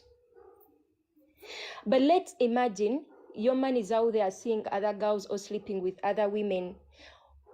Chiri special nyo echimukomyawo joli. It's the peace of mind, because you do give him good sex, yes, but you can get that good sex somewhere else. Ochitegera, it's the peace you give him. Ye mukomyawo ewo. It's what makes you special. Not the sex, not because of abamu abana. Kankubule ekintu kimusabu. Abakazi bangi nga osobola obeera nga oli mufumbo ng'omusajja yakuwasa nga oli wakoyina n'abaana and everything. But if you do not give him peace of mind, you're going to keep the ring. Another girl somewhere else is going to keep your man. Someone else is going to keep that man. Because oli yamuwa peace gwe gy'otamuwa. Gw'obeera omubuuza eri mukyala we naye ng'olina mpeta yokayoka. Also, what we as women need to know, and I know that at the back of my head, Yadesinazala, there is no home. As in teli yo makago noba nyumba babiki, agasobola obeerawo nga gali strong, ng'omusajja ali neglected. Okay, ebintu ntandise biwanvya ngali neglected. Now this is what women do kyenegendeza abakazi abalina abaana nti wazaala batandika okuneglecting omusajja oba okumuabandoninga oba ignoring, you know, ne baba nga tebakyamufaako yadde. This, like, you're pushing your man away. Simanyi oba bakikola bakimanyi oba tebakimanyi, but you're pushing him away. I always tell people nti your man has to come first. In a home, omusajja alina osooka, omukazi naddako, omwana ajja number 3. Because without you both, ono omwana teyandibaddewo, ono omwana asobola okufa, you can make another child mwembi. N'ate omusajja wo afa bagwa omukazi n'afa, temusobola making a mwana mulala. Aba alina ate, am I making sense? To me, you are making sense. I don't know if to others if you are, but that's your opinion that you're giving out. So, by the way, no Luganda, tugenda kumixinga mwe. Just a little interruption. Katono nyoso nywamo. Ekibuzo omukyalo nkyabadagezako omanyi abooluganda temudde mugato ba neglectinze. No, ndi musajja muganda. Kyagamba nti all men want the same thing. Abasajja bonna baagala ekintu kyekimu. Ye ng'agamba byonna osobola okuba nabyo naye nga toyina kintu ekyo kyayogerako kyebayita peace of mind. Peace of mind mu Luganda nkimanyi naye ayinza otutaasamu mu Luganda peace of mind abategeeza ki? Sabu, peace of mind, sirina kigambo kyawamu eky'Oluganda kyennyinza oba eddembe lya oba kigamba Emirembe. bacha mu Luganda. It is mirembe. Mirembe ndowooza ya. Emirembe, okay. Sheila, Yeah. inakabade. Sheila, one second. Sheila, what are you trying to say? Just in a second before Lala proceeds. I was saying that can I talk after Lala? Tewali buzibu. Genda maso Lala.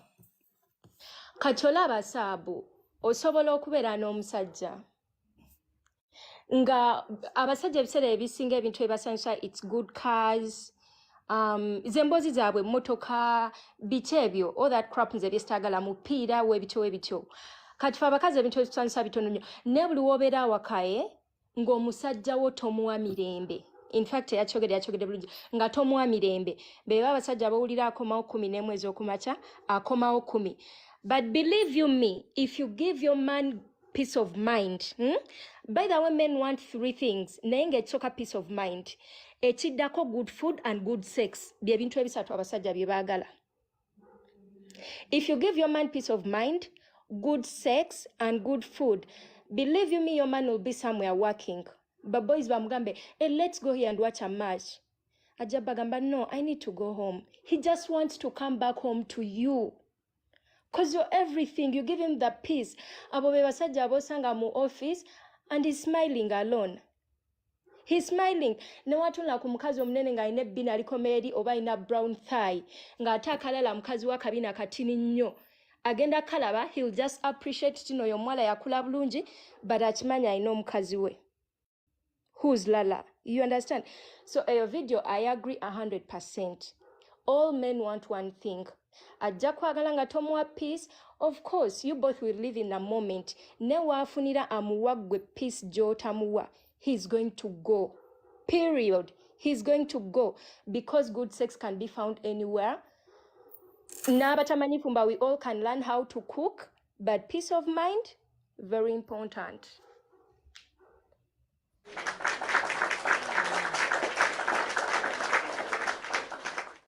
Sheila, unmute yourself. Bana musibye mutya, musuze mutya, bakya batya. Good evening, good morning, good afternoon. Anti tuva wanjawulo. Ka video kagundi nkawuliriza bulungi. Sheila. Sorry? Can I play it again? You can play it again because Derek ayakatakategedde. Yabadde taliiwo. Yeah. Okay. All men want the same thing. Men just want... Wait. All men want the same thing. Men just want a nice, sweet, supportive woman. You don't even have to be that beautiful. And women can make themselves more beautiful. Like, don't be fat. Like, go to the gym. It's not that difficult. Eat healthy. Not that difficult. You know, you can put a little bit of makeup on, not too much. But ultimately, men just want a supportive, kind, sweet woman. He's going to go out there, take on the world, do all these difficult things, and he just wants to go home and know that there's peace, there's food on the table, the house is clean. It's really not that difficult. All men want the same thing. Men just want a... Sikadamu.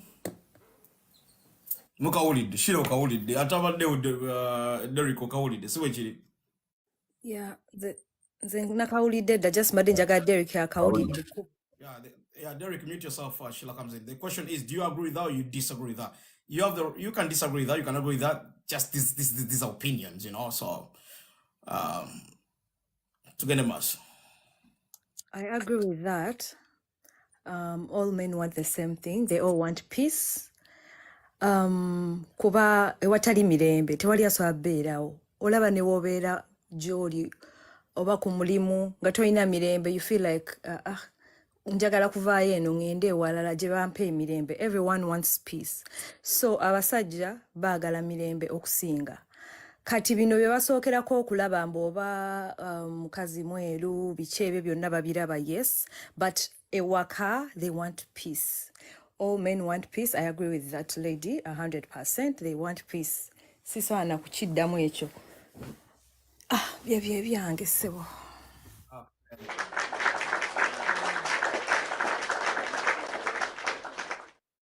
Charlie Empowered, please unmute yourself. Madam Empowered, Jolie. Enti mbadde inda ku katono. Okay. Wendi. Yebaleko nnyabo. Kale sebu nawe kiwe. Ensonga gye tuliko ogitegedde. What's your view on that? Our views, opinion here, Chikwecho. Do you agree with the lady, or you disagree with her at all? Because all men want the same thing. You may have everything that you think you have. You may be beautiful. You may be educated. You may have the looks and everything. But there's one thing: if you miss that, no man is gonna come in for you. You know what that is? Peace of mind. Mutufu bali oba ndowooza. Mutuufu. Lwaki mutuufu? N'ekirala abasajja baagala nnyo oba abaami baagala nnyo omuntu abawa ekitiibwa atabayisaamu maaso. Okay. Tebaagala bakyala bayombi, baagala abakyala nga bakkakkamu. Nze mu opiniyoni yange bwentyo bwenkitegeera, era omuntu yenna abeera omuyombi oba osaana noonyaako we bagenda ne bakubuulirira engeri y'okuyisaamu omwami wo, kuba omwami tajja kuva gy'avudde ng'akooye adde awaka ate mudde mu kuyomba, aba ayagala mirembe. Watya nga mwenna mukola?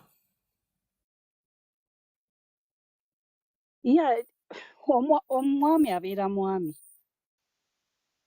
omusajja mu maka abeera musajja. He's the head of the house. You have to respect him. It doesn't matter whether you work or you don't work. Okay. Bawulira ba feminist bali wansawo banyivu. Njabaleta feminist banyiige naye nga the truth is we ladies have to respect our men. Ebyo tukuze tubiraba n'obiraba mu bamaama baffe. Taata wo ne bw'anaava eri ng'atamidde oba akooye oba avuddewa azze awaka atandise okuyomba, omukyala abeera mukkakkamu. Tojja kutandika kwereega na bbaawo mu nnyumba, olina okumuyisa ng'omuyisa bulungi. He's the head of the home, he's the breadwinner in the house. You might bring food on the table as well, naye nga yafuluma ebweru n'agenda anoonya ssente ezigenda okulabirira famire. Mukyala empowered. Wangi Sepu. Narwewuuba yani? Wangi? Omanyi omukyala gwe bayita Narwewuuba? Okay, kale. Oba tomanyi tumuleke. Genda maaso.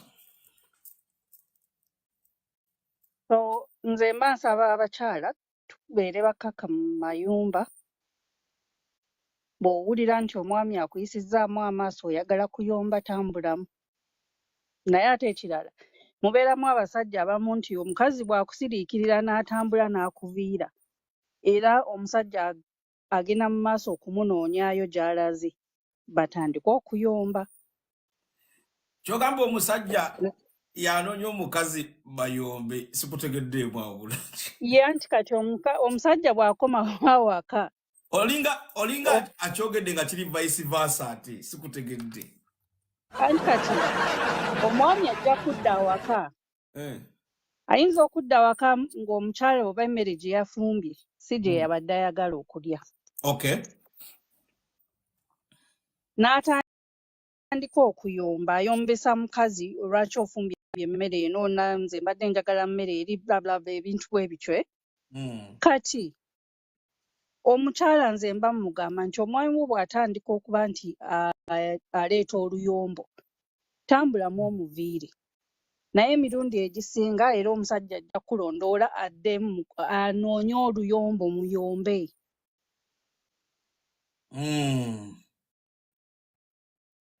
Naye nga respect of a man is very, very important in a home. Respect for a man. How about for a woman?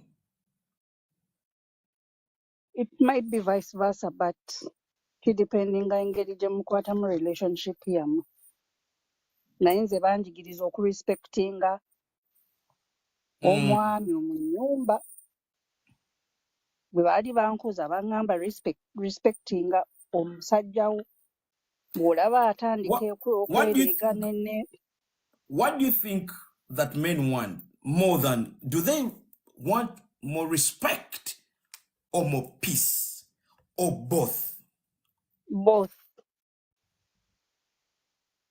Summarize. They want both. And those two things are very important in a home.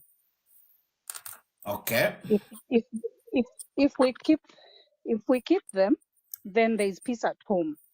Tewajja kubeerawo bantu balwanagana, tewajja kubeerawo bantu bamangana, tewajja kubeerawo bantu battingana. But if we don't understand each other, that's when things go sour. Okay. Mm. Okay, thank you so much. I appreciate your time.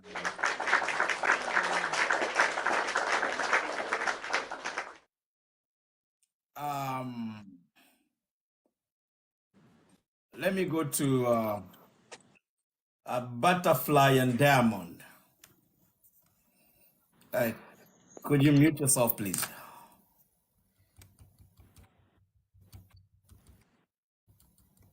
Talio.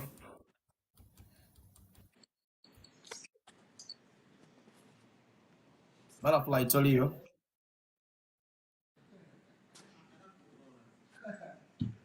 Okay, let's go to Derek. Derek Jolie. Yeah, Wendy sab. Songo ziwulidde. Songa nziwulidde bulungi. Naye. You're a man? Yeah, I'm a man. I want you to speak as a man, but not from a woman's perspective. Of course. Yes. Me. Why do you want yourself? You go yagalachi. Abakazi bagambye twagala ki? We want a peace of mind. Me, I want video again. What ojuli the video? Njulidde. Okay. But me, first of all, I would love bana teba numba nga maze okwogera. Chali anza kulumba wano naawo badde. God. Nze personally, there are standards, yeah? There are standards I have before omukazi newa bampa emirembe, what all that stuff. But there are standards I have as a man. I wouldn't want a woman who is anyhow. Before looking at the peace of mind you're giving me, there are some standards you need to meet before I even look at where you're giving me the peace of mind or not.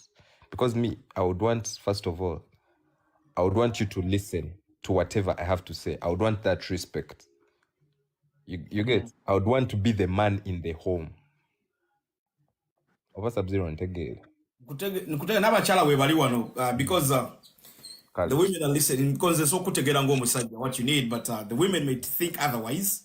Yeah, me, I would want to be. With a different perspective or a different opinion or a different view to what you're saying. So too, but nze nkutegera ku side y'omusajja. Me, I would want you to I would want a submissive woman. Submissive woman. Yes. If you are not who's a submissive woman to you? Yeah, to me, a submissive woman is one where I would generally, generally, who's a submissive woman? A submissive woman is one who listens, understands before even saying anything. She must listen and comprehend what you're telling her. That is the definition of a submissive woman. To me. But there are women who give you peace of mind, but they are so challenging. Omanyo mkazi ngali challenging. Ngomba tugule taka nga yagamba tuzimbe mwenju. You mean you want a doormat? Hey, Claire, you don't come here and start talking, please. Respect everybody. Please. You want a doormat? No, listen. Let me give you the rules, Claire, that govern this place. When you come here, you mute yourself. I want to be polite to you, okay? And respect you as well. You mute yourself, listen to the speaker. If you want to submit in something, if you want to interject or you want to interrupt him or you have some information or supplement, whatever it is, raise your hand down there, I'll see it. Then I'll ask you to encounter him. Am I making that sense clear? Get a muscle, Derek. Yes. Me, peace of mind comes with many things, Sub-Zero. You can't give me a peace of mind if you don't respect my decisions and if you don't respect me. I'll always feel like, me to be at peace with you, I must know, the woman I have. When I say something, she listens. If she tries to correct me here and I feel like she's wrong, or if I try to correct her somewhere and she feels like she's wrong, she will like iron out her issues. Me, I love a submissive woman and a very respectful woman. Before you give me a peace of mind, be respectful. You get? And have some values, meet some standards. There's some standards I look at before you. You're giving me a peace of mind. There are some standards I need. You cannot give me a peace of mind if you are everywhere. I don't want to see you everywhere. I don't want you to be talking anyhow. I don't want you, Okay, before Lala comes in. Okay, Lala, come in first, then I interject. I have something to ask Derek. Lala, ask him. Derek Chenjagalo Mugamba, me as Lala, I understand everything he's saying. Ne ebintu byonna byonna byayogera. Olaba ekigambo peace of mind is a huge word. Ebintu byonna byonna by'oli okwogera waneeno mwebiri. There is no way you can have a woman can give you peace of mind if she doesn't respect you. Abatakwa respect, there is no peace of mind. Wabanga tali submissive, ta agreeing and nawe, there is no peace of mind. So byonna byonna byayogera, to me, I don't know. It's like only tuanvya, but what you're talking about your peace of mind. Byonna byogera kuba wobi mentioning nze omukazi waba tabikuwanga wodi be mentioning then you have no peace of mind in your home. Yes, that's why I've told you, Lala. Okay. Lala came in. Lala, mute yourself. Derek, you had Lala's interjection and what she told you. She told that, I mean, I think you may disagree. She's saying peace of mind, respected already. No, those are two separate things. Yes. Emanzi has said it well in the comments. The question I'm bringing to you is one thing. Do you deserve respect or do you have to earn it? You as a man. Of course, Sub-Zero. Respect is earned, but there's some things that are predetermined. A woman must respect a man. If I'm good, Sub-Zero, I don't know. No, listen. Must or should a woman to respect a man? If you says that? You should. Must or should? She should. Get a must. She should. Grammar. Yes, but in family affair, in family affair, should and must are similar. When kugamba, you should respect me. I'm trying to say you must respect me. You should respect me. Sub-Zero, if I tell you you should add some respect to my name, what does that mean? You must add respect to my name. Oh, must and should, I think, may not mean the same thing. In different scenarios. In terms of context. Yes. In the context. Depends on the scenario it is in. Because, okay, to get a mass to review, what we na Uganda bali one. Aha. Claire Chinyonyo de Bulungi. Claire Lopez Chembadengeza Kokutegeza. Get a mass. Yes. But at the end of the day, peace of mind is all that, it should be there. But then I would also... Should be there, but not must be there. And another thing, Sub-Zero, let me ask you. Maybe this question, I didn't get it well. Is this question meaning, to be with the woman, must she give me a peace of mind? If she doesn't give me a peace of mind, I can't be with the woman. Can I replay for you the context of what this lady is saying? And you tell me how because interpretation is different on the way you understand things. Yes, and the comprehension, yes. And the comprehension, but now you're gonna take us back to what day. I had it. She said most men or all men want a peace of mind. All men want one thing. But me, before wanting a peace of mind, I would want a woman with values. A peace of mind. That one comes in when but values, but too confusing to make it out. Because values so you get a peace of mind mweri. Oh, ekitegeeza kale bino byonna nga tubimaze nga tweyagadde tuli mu marriage kati. What I would expect from you. Yakyagamba nti the most important of all. Yes, Do you get the context of what she's saying? I don't agree there. Aha, Derek. Now you're a very intellectual gentleman. There. Bagala kunumya muntu. Kalwaya tuli ku live z'abali bali abizaayo, bali baba Uncle kalondo. Sub-Zero. There. I Uncle don't. Sub-Zero. Mbadde nsagambako Derek akagambo kamukoka. Derek, lero tetunnanywamu ssebo neona tuzanyisa obwongo n'ogamba shudu biki ssebo tutegeera. Tunnanywa wadde kawaii wadde nako. Derek kujja engalo. We had you. Yeah, thank you so much, Derek. Yeah. Appreciate your time, brother. Respect you a lot.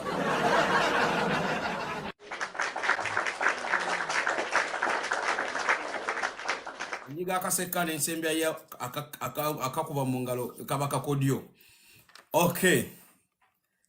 Chala Shaki, I think, was here before Paris. True or false? True. Okay. Chala Shaki. Njibana mbalamukizaako mwenna bannyawo ne bassebo kati nze ndowooza yange nze ngenda teesa mu Luganda Ekirina buzibu n'Olunyarwanda byonna oteesa tewali buzibu. n'Oluwarabu kale endowooza yange eriwo eti peace of mind omusajja agyagala. Okay. Peace of mind omusajja agyagala naye kambuzeemu kankirete nga kibuuzo naye bagambye omutere emmere ku mmeeza biki ng'agigula wabula sinze njigule njimuteerewo nonso ng'agigula sigenda kwetitenkanya ojje nfumba akawunga ate munaye olwokuba tokaagala tewampadde yadde 10 ojje oŋŋambe lwaki tewafumbye ennyama si we kiri. Mulimu abasajja abamu abalilezi nga tayagala kukola buli kimu ayagala kirekera omukyala takusasulira renti takola kikale nga waba yali abikozeeko ndowooza nga mwakatandika obufumbo like ndowooza emyezi nga3 n'amala n'akita wamala okita ate ayagala asigale nga gwe kale ng'oba akunyigiriza tugambe woba ogamu naye munnange tweyagala kanjiye omwami wange kamuyambeko wano omuyambako n'akafula. Shaki soko vira abali mu background abawogana please. Bayina. Okay. Thank you. Kati tokyagiwulira naye waliwo nagamba Shaki topic certainly different from what we're talking about, so mbadde njagala otegeere context y'omukyano kyaddagezaako okwogera naye nagitegedde yagambye nti abasajja bonna kyekimu baagala kale ayagala kirungi gy'oli nga naawe akikuwa siraakuwa kirungi gyendi nziremuka ku playingire Shaki. Yeah, it's okay. Bannakiganda bawogana sauti sowe mu sauti. Kale kansookisokoteko omulala nnoonye gundi eri kiriya bana bawano banna bawogana anti baba yabasumbu yolyaga baba yagize bwasate nakola mwana baviire osoko baviire Shaki tudde mu byaffe. I'm joking, don't want to serious. I'm just kidding. Anyways, Mr. Paris Owens came before Claire. Paris Owens, my brother, how you doing? Fine, how you doing, bro? Ndi fine, sina tabu kankozesa Oluganda era sijja kuwanvuya nnyo n'ebigambo byange bigenda kubeera bitono nnyo kubanga ensonga zonna bazinnyonnyodde bulungi. Okusinziira ebbanga lye mbadde wano byonna mbadde mbiwulira ate nange ng'omusajja omukyalo oyo kye yannyonnyodde mu ka audio ako ke wapureyinze kye kituufu nti buli muntu yeetaaga peace of mind naddala abasajja ewaka singa obeera nga ggwe oli mukyala ng'oyagala nga agenda yo oyagala amaka go gakulaakulana n'oba oyagala mugende mu maaso n'omwami wo olina omuwa emirembe ewaka kuba ewaka awatali mirembe tewali mukisa nze nkubuulira omusajja yenna nindako omukisa otegeeza ki sikutegedda Wuliriza Sub-Zero kyentegeeza kiri bwe kiti nti omusajja yenna afuluma ewaka nga tewali mirembe ne gy'agenda okukolera tagenda kubeerayo na mirembe. Ontegera ndowooza Sub-Zero. Tuwuliriza ebyo mukama wange. Bw'ova ewaka ng'omukyalo ow'ewaka akuteeka ku mudumu gw'emmundu buli lunaku mubeera mu kuyomba kulwana n'ebirala ebyetololera awo. Kitegeera ne gy'ogenda okukolera ku mulimo toyinza kufunayo mirembe. Nkutegeera Paris.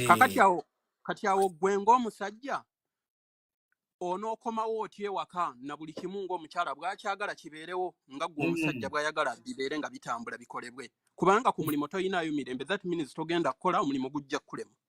ne bw'onooba ovuga mmotoka ojja kupaakingako mu kkubo oyimirira abantu beebuza omusajja abadde ki kubanga ewaka gy'ova teri mirembe. True. Nkutegeera. I understand ya.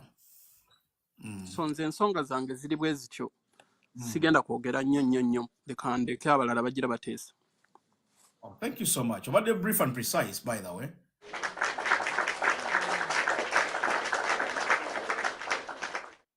Okay. This is Claire Lopez. What do you want? What is so not talking Ganyana? Kati, the floor is yours. I don't want to say Okay. Hey everyone, New Year. Happy New Year to you too, Claire. So, my submission is this. Listen, there is no menu or manual, if you want to call it, to a marriage or a relationship. A woman being submissive to a man, that depends to the relationship. If I'm a homemaker, ngomukazi ali waka, with no career, okitegeera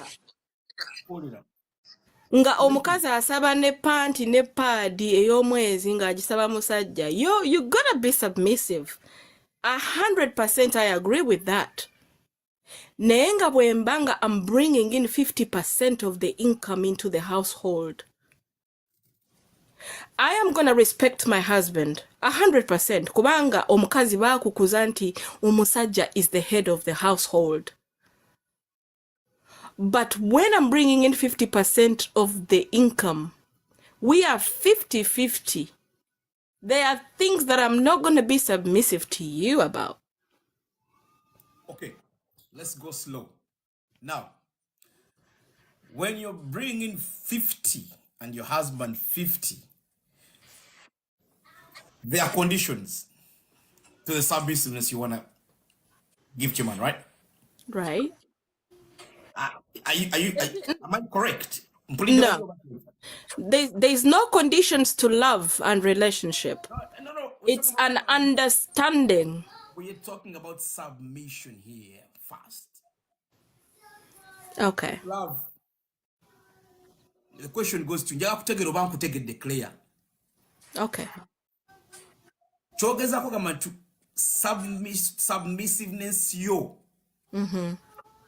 Ejja ne conditions nga mwenna muleta 50-50 maka ebamu conditions. No. I'm not saying that. Absolutely not.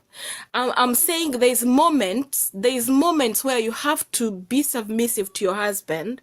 Katugambe, if there's like a family meeting and you're all sitting there, omusajja nakugamba notandika okwogera omusajja nagamba nedda. Sirika. Or sirika. That's your husband, and that's in front of the whole family. You keep quiet because that's your husband. Okay. There's moments where in public, if your husband raises a moment, even though you don't agree with it, you do not disagree with your husband in public. Muddaye wakana mugamba naye mwami wano wayogedde wali nga tuli wali esaakikirizaganya nakyo. But you are submissive to him in public because at the end of the day, that's your image, that's your family image. You protect that no matter what. You protect your family image no matter what. Naye mutuuka ewaka n'omugamba naye mwami wali nasaakirizaganya naawe. Okitegeera nti there is moments where you have to be submissive to your husband, and there's moments where you have to stand your ground. Kati nze bwe mba nsasula 50% of the mortgage, I'm doing the shopping in the house, I'm taking the kids to school, you are picking them up. We are 50-50. Waliwo ebintu byotasobola kuŋŋamba kati let's say my girlfriend's birthday is up and we are going out, we are dressing up, we are all chilling and you're like toyina gy'olaga. No darling. Ngenda. Ogenda kukola ki? I'll go.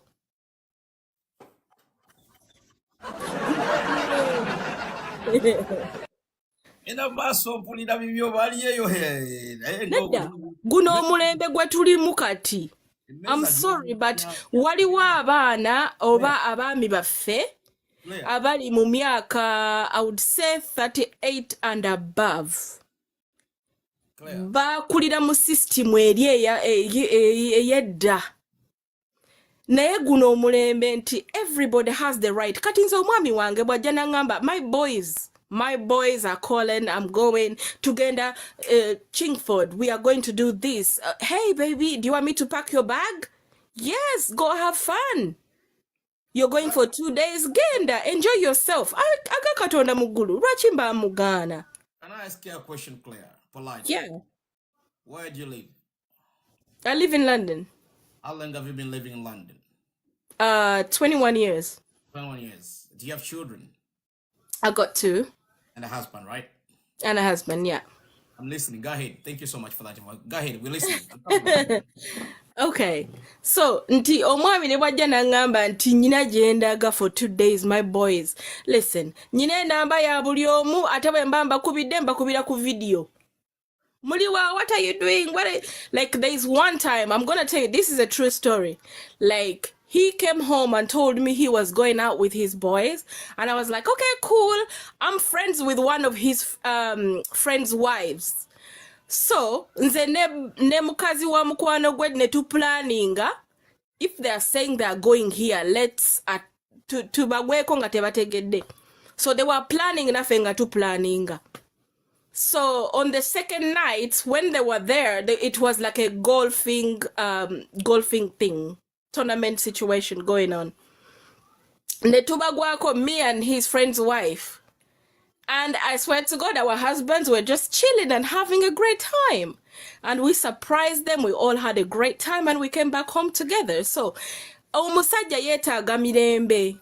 But okwetaaga emirembe tekitegeeza nti olina okuwa ate omusajja emirembe egikufuula omuzaana gy'ali.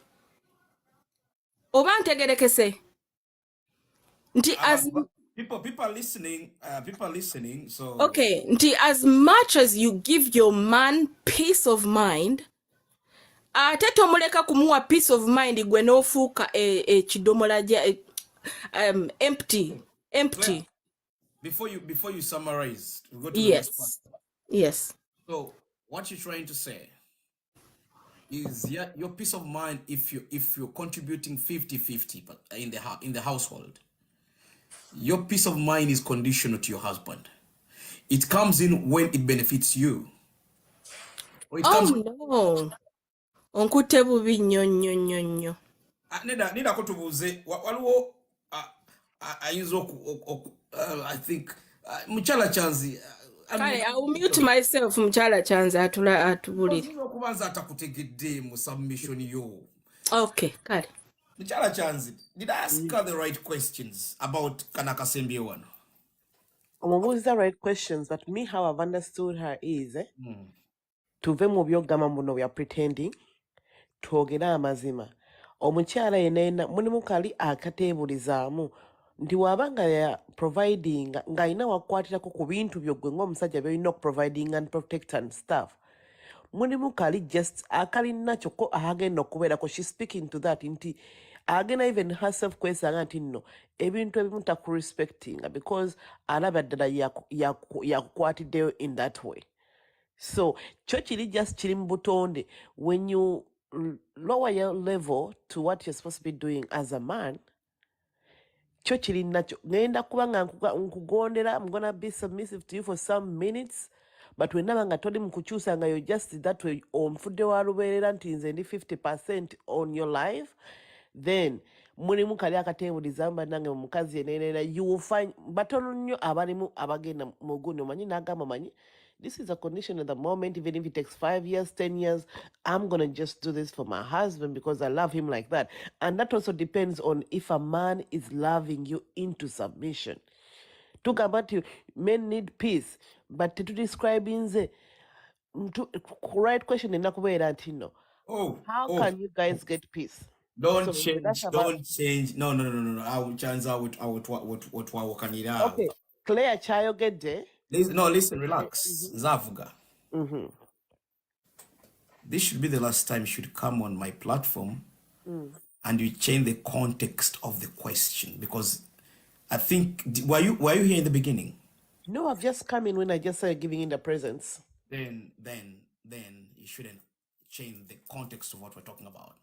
Just listen. Chovola wembadde ngenda okubuuza ku Claire. It was that small. Okay. But let's you to elaborate more on what she's saying. Why we Okay. Kwanze ngenda n'okubuuza ekibuuzo sometimes. Nze mba ntegedde Claire kyategeeza. But I'm trying to ask for the audience, those who are listening, because some may not understand what she's trying to say. Lechera tumikisinga muna ku Luganda. Tuwe kubannaffe bambi n'abooluganda bategere kye tuliko kuba tuli baganda abasinga wano. Okay, sijaga n'abasinga kale tutumanye Oluganda. Let me take it like that. Okay. Though I understand oli nga mixing amu, which is kaninga Claire aizo kuba gattagatta, but that's okay. Naino Oluganda kyemanya alumanyi. But of course ntegera nti omala emyaka mingi in a certain particular Yes, I do. Exactly, that's amazing, and I'm proud of that you said it openly. You know, abamu bagamba maze emyaka 5 mu America ate olulimi Oluganda ndwera bidde. Are you stupid? Claire, land. Nzikirizibwa okumalayo. Of course, you might land. That's what I was Thank you. Yeah. Thank you. So even though kyembadde njogera about the banaye munansonyiwa even though ngamba nti njogera Luganda, the English comes in, but kyembadde njogera about the 50-50, I didn't mean just because I provide the 50-50 percentage of expenditure kitegeeza nti nja kuyisaamu omwami wange amaaso. Nedda, omwami wange asigala mwami. Nze era omwami wange nze kankubulira ayinza n'okuba nga tamanyi na kiyungu kyange bwe kifaanagana. I make sure anakasembe mchacha nzanizo okategeera naye kano ogambye nti your husband went with his friends somewhere out, right? Yes. No genda ne muba surprising without his knowledge, right? Yes. A man in black, mute yourself, please.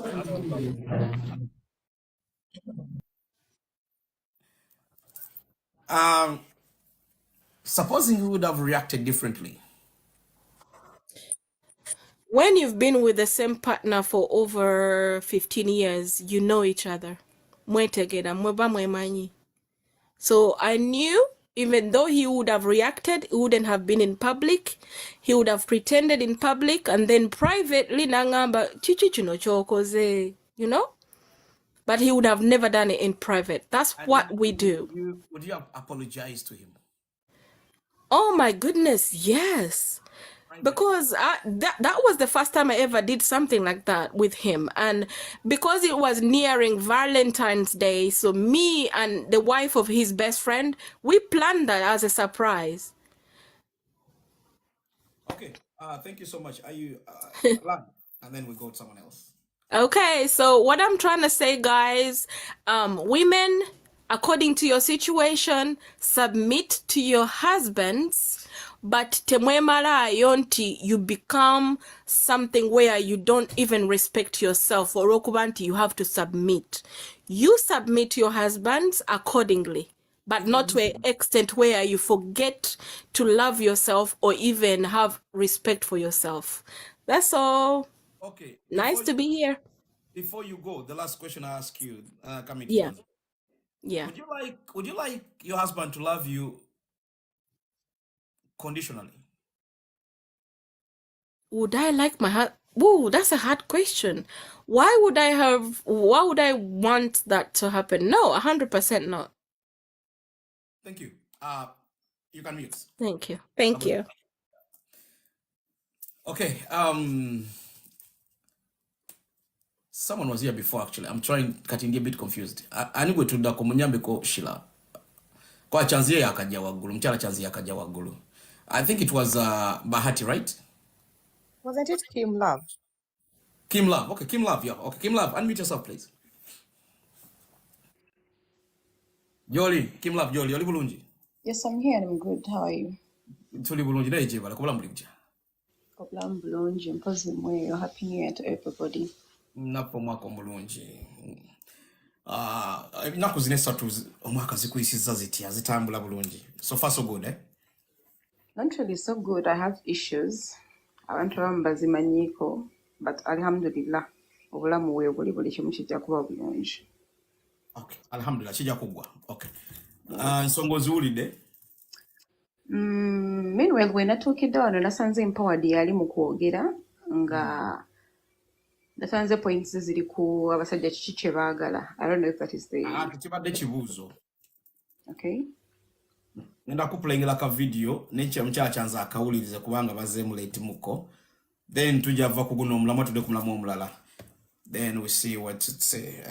Let me play the video again before I go any further. Just a second.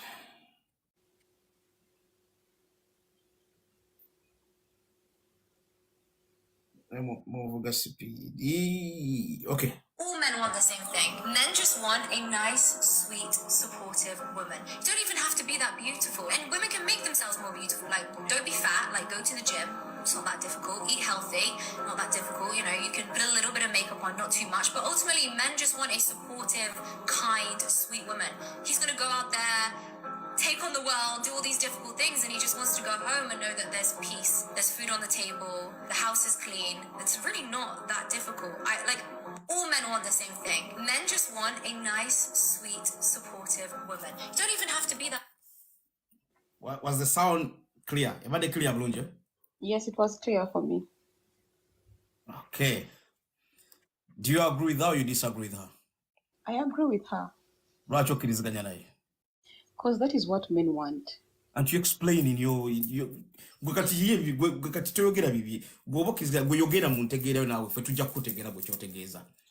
Kale nze mu ntegeera yange nga bwe mmanyi nti abasajja tebamanyi kye baagala. There would be no point of discussion. Okay, ngeri gye mmanyimu ti abasajja tebamanyi kye baagala era tebalina nnyo kye baagala kiri awo ky'amaanyi.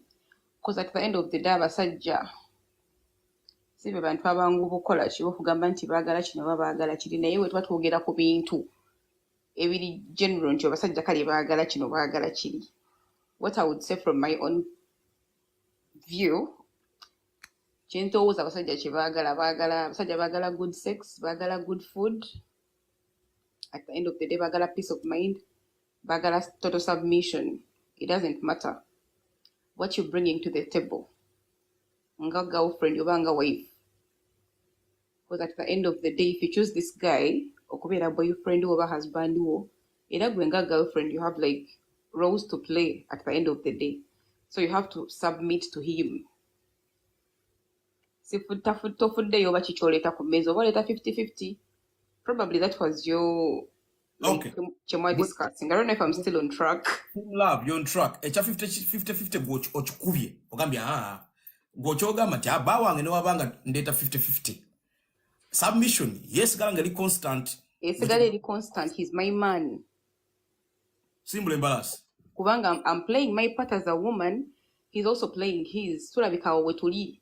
Enfuna yaffe bweri kati kitegeeza fembi twasalawo tugenda kukola 50-50 naye era nze tekinzigyako obukazi tekinzigyako obukyala nti nze ndi mukazi. Ebiseera ebisinga obungi, if you want to fail mu relationship, tandika okwefuula ategeere nnyo okusinga omusajja. Men want weak women at the end of the day. Buli lw'oyagala ogezaako okumutegeerera n'okwefuula nti gw'oli waggulu nnyo we, ebintu ebimu bigenda kukulema. Kasi ogezaako okwegeziwaza mu maaso g'omusajja. Omusajja wo oba ali atya for as long as you choose him. Nti this is my man. Oba oyina okusubmittinga to him. You actually must. So, Kim Love, what you're trying to say that submission is not conditional? No. Genda ma, simple imbalance. Waliwa chanza, wali agambo ayogera sibitege, ogenda kujja. Simple imbalance, Kim Love. You have to submit to him. Kubanga oyinza obanga gwoba oluusi okola sente nnyingi okusinga bbawo. It's not his fault. Omusajja wo wagenda omufuna ng'omanyi embeera ye bw'ayimirire ne bw'ali, and you chose him. Kubanga abaali bali obulungi okumusinga era baaliyo. And they were hitting on you. But for as long as you choose him, n'ogamba mu bonna abali batya n'abali batya ono ye musajja wange gwe nnonze. Oba oyagala oba toyagala olina okumugondera. By all means. Twagala kendeeza nfa y'abasajja nga bakyali bato okubaloodinga na bintu ebyokuwoza mbu you have to bring 50-50. Yes, tali ku musaalaba. Omwami yo tali ku musaalaba nti alina okubeera mu kikumi ku kinnaakyo. ate olw'okuba ng'owaguza obutungulu n'ennyaanya tomuggyako kitiibwa kye kya busajja. That is what I'm trying to say. So very many marriages are failed olw'okuba ng'abakazi batandise okufunamuko ku ssente. They feel they are superior to men. Tekigenda kukyuka. It's not going to change however much money you have. Mpozi ng'otugambye gwe ofunye ssente zo nnyingi ogenda kuwasa. You're going to get your puppet. Ofuneyo akalenzi ko nga kato kajjeko ekitiibwa kyako, kajjeko obulamu bwako, okasoteresotera awo. Unless otherwise. If you're looking at marriage, omusajja yenna oba afaanana atya? Total submission. Omusajja mufumbire emmere ennungi. A man's way to his heart is through the stomach. Kim Love, waliwo akubuuza ekibuuzo. Sheila, you raised your hand. What are you trying to ask her? No, I'm not asking. Badde njagala kwongerezaako just after her. When she's done, nja kwongerezaako katono oba banzikiriza, I don't know. Okay, nja kuwa 1 minute. Kim Love genda maaso. Ambuzabuziza. No. Tubadde ku right track atukyavuga bani mujjukize Kim Love. Who can remind Kim Love? Okay, this is what I was saying. Nti okuleka nga gweyagala tugamba nti okoze sente nyingi, you're going to get your puppet okalinyirinyira awo. Ojja kufunayo akalenzi kaakato kozi tubalabyeko abakyala abalinamu ku ssente nga bo emyaka gy'obufumbo gyabayitako, so they don't give a damn. Awena gw'okubyawo agenda kulumba onyanya emmeza eziriko ebyokunywa negenda mu maaso. But that is the fact. Abantu abo emyaka egy'okufumbo gye bayiseeko kati bo balina ssente zaabwe. They feel baagala kukola buli kimu ng'abasajja. They feel they are men. By the way, before you go ahead, these are strong views and opinions, but respectful, and please, nobody should actually put anybody down. Here, we're not putting people down. We're just speaking our minds. As long as someone is speaking something respectful, that's our opinion, their opinions. So you have no right to come here and tell us, I'm Nange, you're putting people down, blah, blah, blah, blah. Take your nonsense to other lives. That's why you're having a discussion. Kim Love. And the other thing I wanted to say about, like, respecting your man. Waliwo ebintu ebimu by'olina okukola bwe ng'omukyala ne by'otalina kukola at the end of the day. Kati gwe ng'omukyala tokkirizibwa. I'm giving like my submissions ekyendowooza. Era ndowoozayo. Endowooza yange gwe ng'omukyala. Abasajja bagawulidde bade babakuba obugalo bawanika butiiki birabo bagira negenda mu maaso. Gwe ng'omukyala tokkirizibwa yadde n'olunaku n'olumu nga njogera ku bantu abagala obufumbo abali serious abali plain. Those are ready to respect and submit to their men. Essimu y'omusajja nga tannakuwa right. Gireke, giteeke wali. Togikwatako. Unless ng'okwoyo oyagala kugenda onoonya nsonga zikujja waawo. Unless otherwise, essimu y'omusajja wo giwa ekitiibwa. Gize wali eby'ebbali. Bwe nkuba engalo, tekitegeeza muzikiriganyiza ne Kim Love. Just nze nkolera abantu na ggwanga. Mulimu abangambye kuba obugalo nkubidde bali nze nkolera ggwanga. Genda maaso Kim Love temunnumba. Ate n'ekirala abakyala balina omuze gw'okulondoola abasajja all the time. Ogenda kumulondoola ogenda like these men, there is something women we should know. Omusajja ono nga tannaba kujja mu bulamu bwe yali alina obulamu bwe. Ye ng'omuntu, he had a life before you. Tojja mu bulamu bwa musajja ono okumumalako mirembe gye. Ate simanyanga oli luddawa, simanyanga kati okola ki? If he hasn't communicated, kitegeeza takuwa kitiibwa, muleke. Omusajja akuwa ekitiibwa ajja kukola ky'alina okukola at the end of the day. Omukazi omutuufu olina kugonda kutuula waka. Linda bbaawo ddi lwanadda.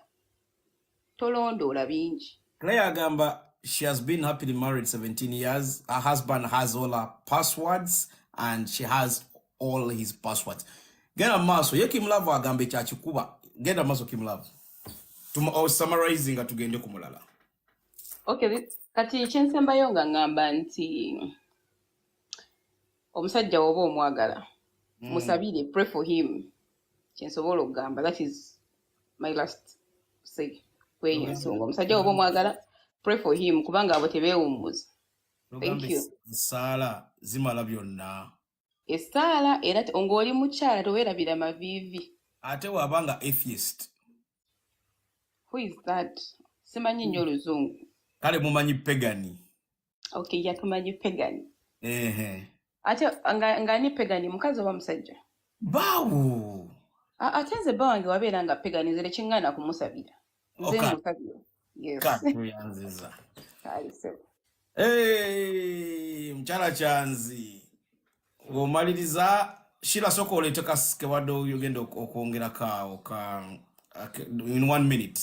Chiwadde oyongerezaako. What exactly was that? Shira Joli.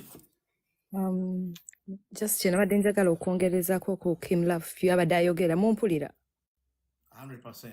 simweri wansi. Abakyala they think when they travel ne tuva mu gye tuvudde ewaffe oba Uganda ne bagenda mu nsi abakyala balina kino ekintu tugende twekolerere bagamba tugende twekolerere naye mu kwekolerera as far as kyenzize okulaba muwaba abantu amaze okwekolerera beeyombekedde. Why? Because balowooza bafuuse basajja mbu balowooza bagenda kufuga omusajja which is not right. Kuba kati ndabi obadde nsoma no comments nga ndaba abantu ne woba olina ssente nnyingi nnyo omusajja asigala musajja era nga yagenda okubeerawo mu bulamu bwo togenda mpozi ng'olina byokolawo ebirala biri ebirala naye nga wemuba muli ku mulamwa omusajja musajja ne wokola biliyoni ne wokola you have to respect your man, you have to give him peace. Mulekerawo bino ebintu byogamba mbulwa kuba ndi US ndiwa so omusajja wange musinge ssente so ngenda kweyisa bwenti ne bwenti. Nze ndowooza twandyeyisiza nga bwe tulina okweyisa ng'abakyala tuve mwoyo katemba omukazi oba mukazi. That's it. Okay, so yanziza Mchala Chanzi. Can I quickly finish before I go replying to the lady down here, Kim Love? Just because you're not always on my platforms. Yes, sorry. I'm going to give you a pass today. Thank you.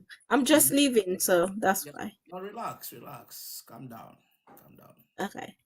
Next time, you just raise your hand down. I'll see it. Go ahead. Okay. So I'm Kim Love. I just wanted to let her know that it's not about being disrespectful to a husband. If you don't agree to being taken advantage, I wouldn't say taken advantage of, but being less into the marriage. If it's a marriage, it's gotta be 50-50. I understand there's elements where you have to be submissive to your man. Omusajja abeera musajja ate emirembe gy'omusajja mu nnyumba. It is very, very crucial in a marriage and in a relationship. Emirembe gy'omusajja, it is very important. A question before you go. Yeah.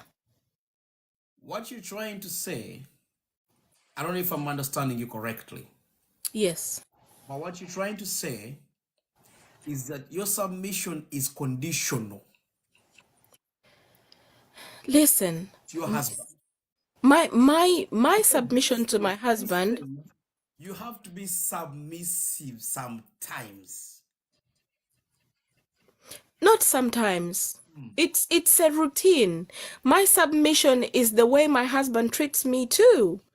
Omusajja wange bw'aba mpisa bubi, I'm not going to be submissive. How can you be submissive to somebody akuyisa obubi, akumaltreatinga, akuyisa bubi? You can't be. Naye omusajja wange bwe mba amanyi nti buli kye neetaaga akikola. Abaana bange abayisa bulungi. Ab'ewaffe abayisa bulungi. So submission to you is two-way thing. Even the man should be submissive to you. That's what you're saying. Oh, thank you. You hit the nail on the head. That's it. No, I'm not saying that I'm agreeing with what you're saying. I'm trying to make the viewers try to understand the viewers, yes. The context of your argument. Yes. Kubanga even in the other things byestagenda kwogera wano oluusi mbeera kungulu naye oluusi abeera kungulu 50-50. Ndoza okategedde ako. Ogamba sarcasm. Akantu ka sarcasm. Sometimes mbeera on top, sometimes abeera on top. Ekintu bwe kimu. Sarcasm. Oba sarcasm yoyo gw'ogamba gwentegeera. Mana ensanyusa okubeera wano. Let me follow you. Okay, thank you so much. Claire, We where are you appreciate going? your Pray time. for my Have a great submission. time. Where are you going? Kara Chanzi. Wanji. How are you doing? I'm okay. How are you doing? I'm good. How is your new year? I mean, we're 3 days in the year, and It's getting to be fine and good. obibalanga bwobadde obisuubira so far so good. So far, so good. I'm following through with what I meant to follow through with. Okay. You've heard everything that's going on around here, right? Yeah, I've heard. Hopefully you're not going to be off topic, eh? I am not going to be off topic. I trust you. You're a very educated, smart lady. Then, Daddy, I'm going to do my own submission. Now I'm going to submission. Only never technocrats.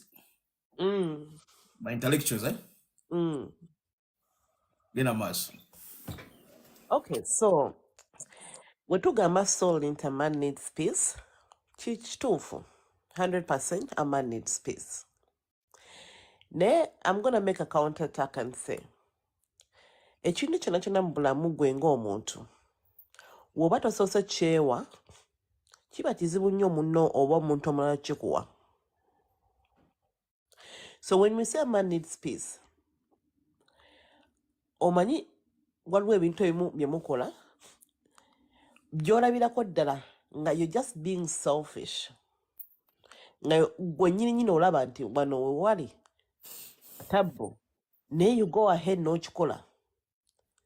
Kati wenja omukazi naba nga akumalizeko emirembe mu family oba weemazeko emirembe gwe ng'omusajja gwe wasooka okwemalako emirembe tetogenda funa ekyo ky'osasoose kwewa. Kati we tugenda into the norm way nti no ebintu byonna betugamba abakyala bye baba nabyo kuva ddala tubadde tu living into this patriarchy kind of world. Ebadde eri very nungi nnyo to a certain extent. Nze am for why don't we address the issues ebimalako emirembe abasajja mu family. We address those issues. Sigamba nti no I'm fighting against a patriarchy kind of world. Yo eyina engeri gyaffe abakazi gye tugasaamu. Kubanga bwe tuba tugayemu tugende mu feminism or feminist kind of world, tegenda tugasa nnyo like how it will benefit us so much on a patriarchy kind of world. Kati patriarchy kind of world gyeri tugirabye kubanga in most cases cultures zona zibadde built around that. If we are to speak along, almost men kind of were putting into logic. Ne religions themselves, it resolves around that. Kati women for the longest time, era wensanga abakazi abasinga bagenda okuba nga boogera in the way they talk, sigenda banenya. Because for the longest time, banange, kuva nyuma na nyuma, banange, we have been told conditions, but trainings, buli kimu kiri ku mukazi. This is how olina okweyisa. This is how olina okweyisa. So in that way, I believe abakyala ffenna tulina enough knowledge. Enough knowledge eyo esobola okukolera ffe n'abantu baffe betufuula obufumu bwaffe. Wogamba mwenna nga nabanga gwagezako generalizing Okay, things I'm that not you generalizing. You know, ask me what that means. you disagree with, because if No. you're generalizing bakyala bonna You know why I generalize on that part? based on what evidence you have, do you have that? Okay. I'm going to based on the evidence that is here today. Ngambe abakyala fena tuinamu engeri gyetwatwalamu, and there's a way we understand the things we've been taught ate bye tu implementing in our ways. Kati nga onasanga Claire ya in a way ya implementing mu bufumbo bwe belief ye emukoledde for 17 years. Kim Love aina way ye ja submitting ye ja believing in. That's why I say all of us women, we have our submissions. But that's let me interject here. That's tugezeko okuteeka mbino ebintu mu context. Nti tukkirize nti buli omu alina their way of running their marriage, but tukkirize waliwo ebintu ebiri uniform. nga byonna byebimu. Like for example, talking about values, every man would want respect in his marriage. Most men would want respect. Let me give you an example. Let me come here. Kwa kuongeza kwa nti buli bufumbo buli unique. There I disagree. That's a statement, a general statement that people make. Nga tebategedde context ya argument gitubeeramu oluusi oba nga ayagala ye kukyejjako mangu aki n'aba akijjeko. Kubanga I believe that tukirize kyanzi waliwo ebintu ebitambuza obufumbo nga biri uniform. Be it oli mu America oba oli Uganda. Do you agree with me or do you disagree? Do you disagree with me? I do agree. Would there be a man who wants to be disrespected in the marriage, in any culture, or any society, Nobody wants to be disrespected. Get a mass. So you notice my answer, ngami nobody wants to be disrespected. Buli omu manange tukiriganze. Buli omu aina buli omu muntu tugende ku kintu kya humanization. Omusajja yenenena sigenda ganda sigenda kaya nti abasajja babadde disrespected, abasajja tebalina peace of mind. Ekyo weekiri. Yeah? Naye when we are encountering it, we should describe it. Wetugamba kati ebintu nga one of the person amaddaga mu comment gwe madde naye mu comment agamba no, even when I cheat you're supposed to be giving me a peace of mind. How does that work? Seriously. Ekintu ekiri uniform kyobadde ogamba batu uniformizing natugamba nti omusajja aba musajja alina okusajjalaata. Ezo enjogera ezo zisiinisa abasajja bangi okunyingiriza n'okulinnyirira abakazi nti musanze abakazi kati nabo baagala kwogera, baagala kugamba something about the situation ze bayitamu.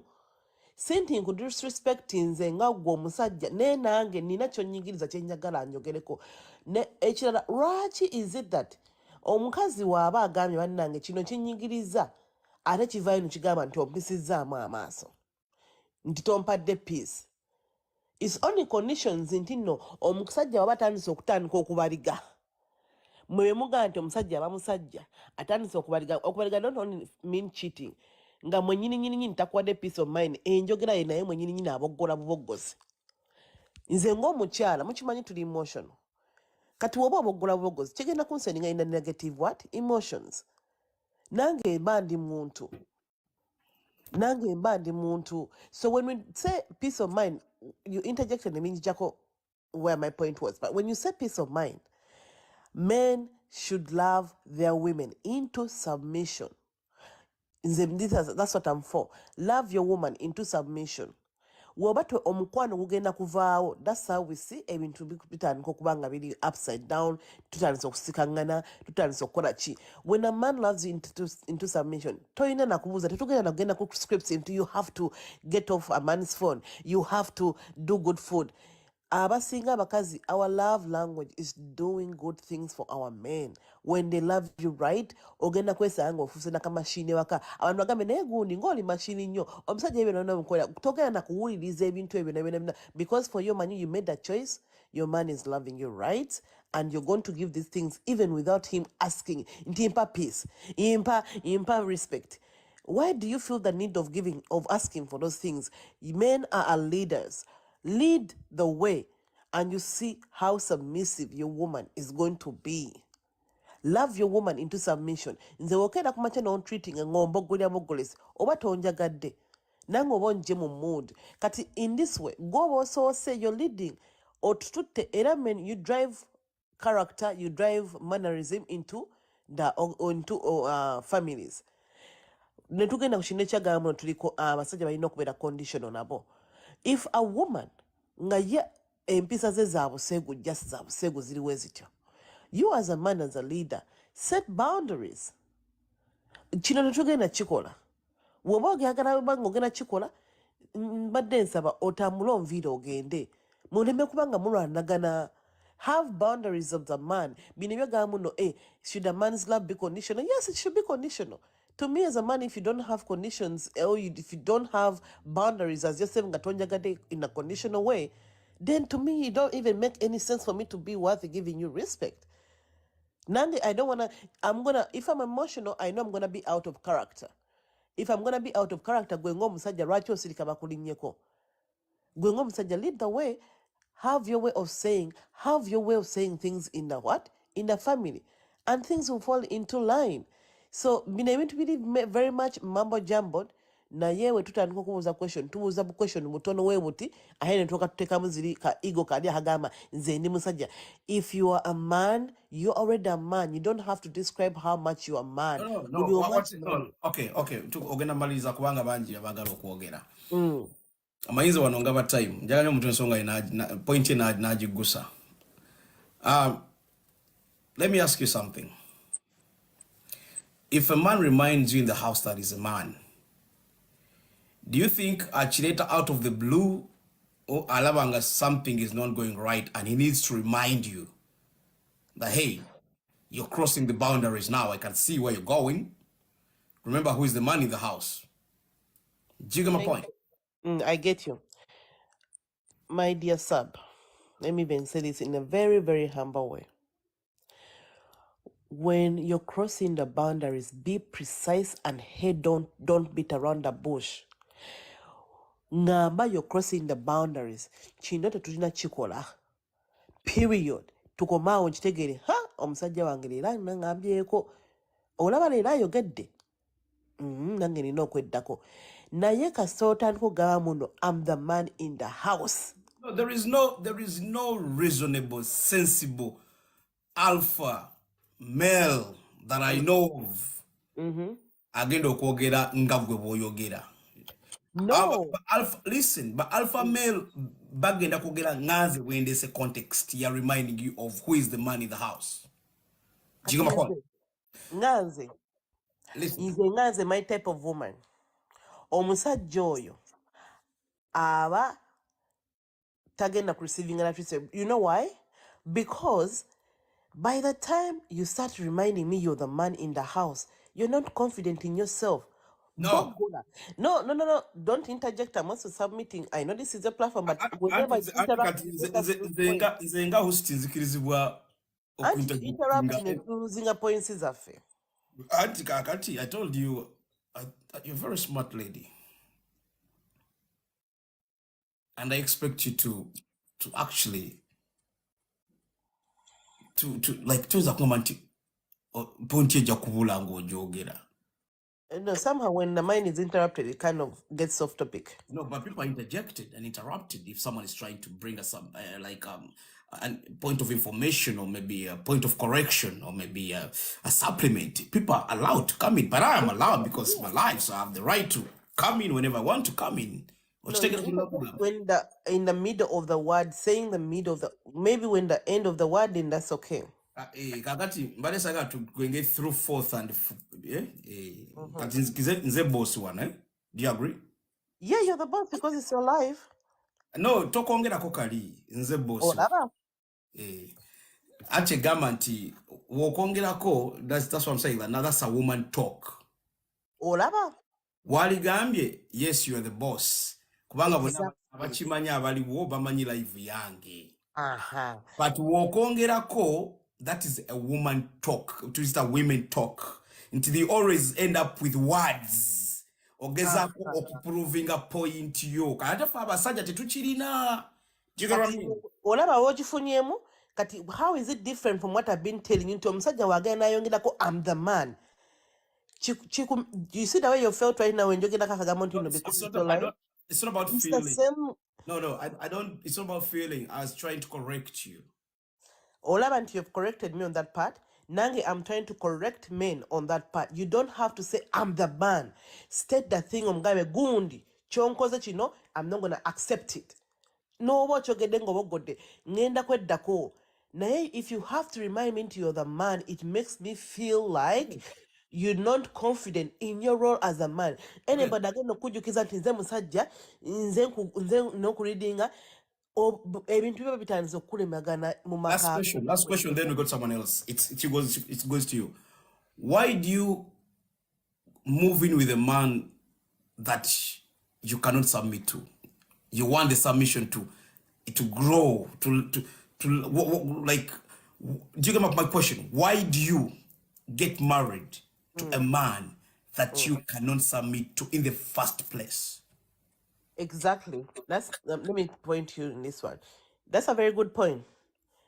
Era mukyala yenene agenda nga nti moving into abeera mu kilaavulaavu bilaavulaavu bye muba mushowinga in the beginning mba mpulidde nti kino kye kino then I accept it nenkola ki nenkitwala ngamba musajja wange anjagadde beginning ebintu biba biri very so point forward ne submission buli kimu kiba kyanjadde.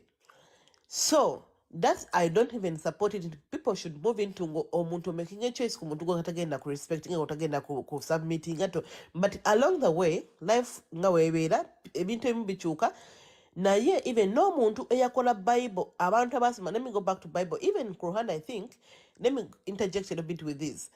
Tebaali basiru kugamba nti nno men love your women. Women submit, because most people say this word. No, most people say this word projecting kanjo into your Christian, into your religion. So when you are ordained to love your women, summarize. Kama na yemwe nyini teyali mungu waddalu kuga nti no love your kubanga yakiraba nti no when you love your woman it will be way too easier for her to submit. Submission is not conditional, and also loving should not be no ntelo kubanga egolo wampisiza bubi watiti. No, when I said love, a man should love in a conditional way nga naye yerekeramu boundaries yale mekubanga okay. Do you agree that men want submission and women want love? And do you agree that men's love is respect? Do you agree with me or disagree with me? So men's love is respect. No respect for mukazi wo nga tomu respecting mu bintu ebimu omukazi wo agamba mugamba okay nkuwulidde naye nze kino kyenjagala. The way you talk to him ebintu bibiri ebitusumbuwa, the way you talk. Sagala kumyotinga. Do me a favor, I want to be polite. Thank you so much. You're gonna come in. You come in, stick on. Okay. Mommy, I think Bat was here first, right? Abadav de Kobovie. Mwami Kamocha, my brother. Muchalo na solo kujamu bamukubidde. Kati Mwami Kamocha tugende kugwe muganda wange. Je waliko kitiwa. Kale mukuru wange ogamba otya bro? Ndi bulungi tewali buzibu. Bayi nawo kaddiiro ojja kunnoonyaamu keddako katono eh? Oba enkya kunnoonyaamu enkya maybe oba weekend nawo kale bro kakati eri gye wali olaga otegeddeyo? Oh yeah. Waliwo plan eriwo naye tugende mu maaso. Okay, kakati ensonga oziwulidde? Okay, kakati Sub-Zero njaga kwebaza ku live z'okola.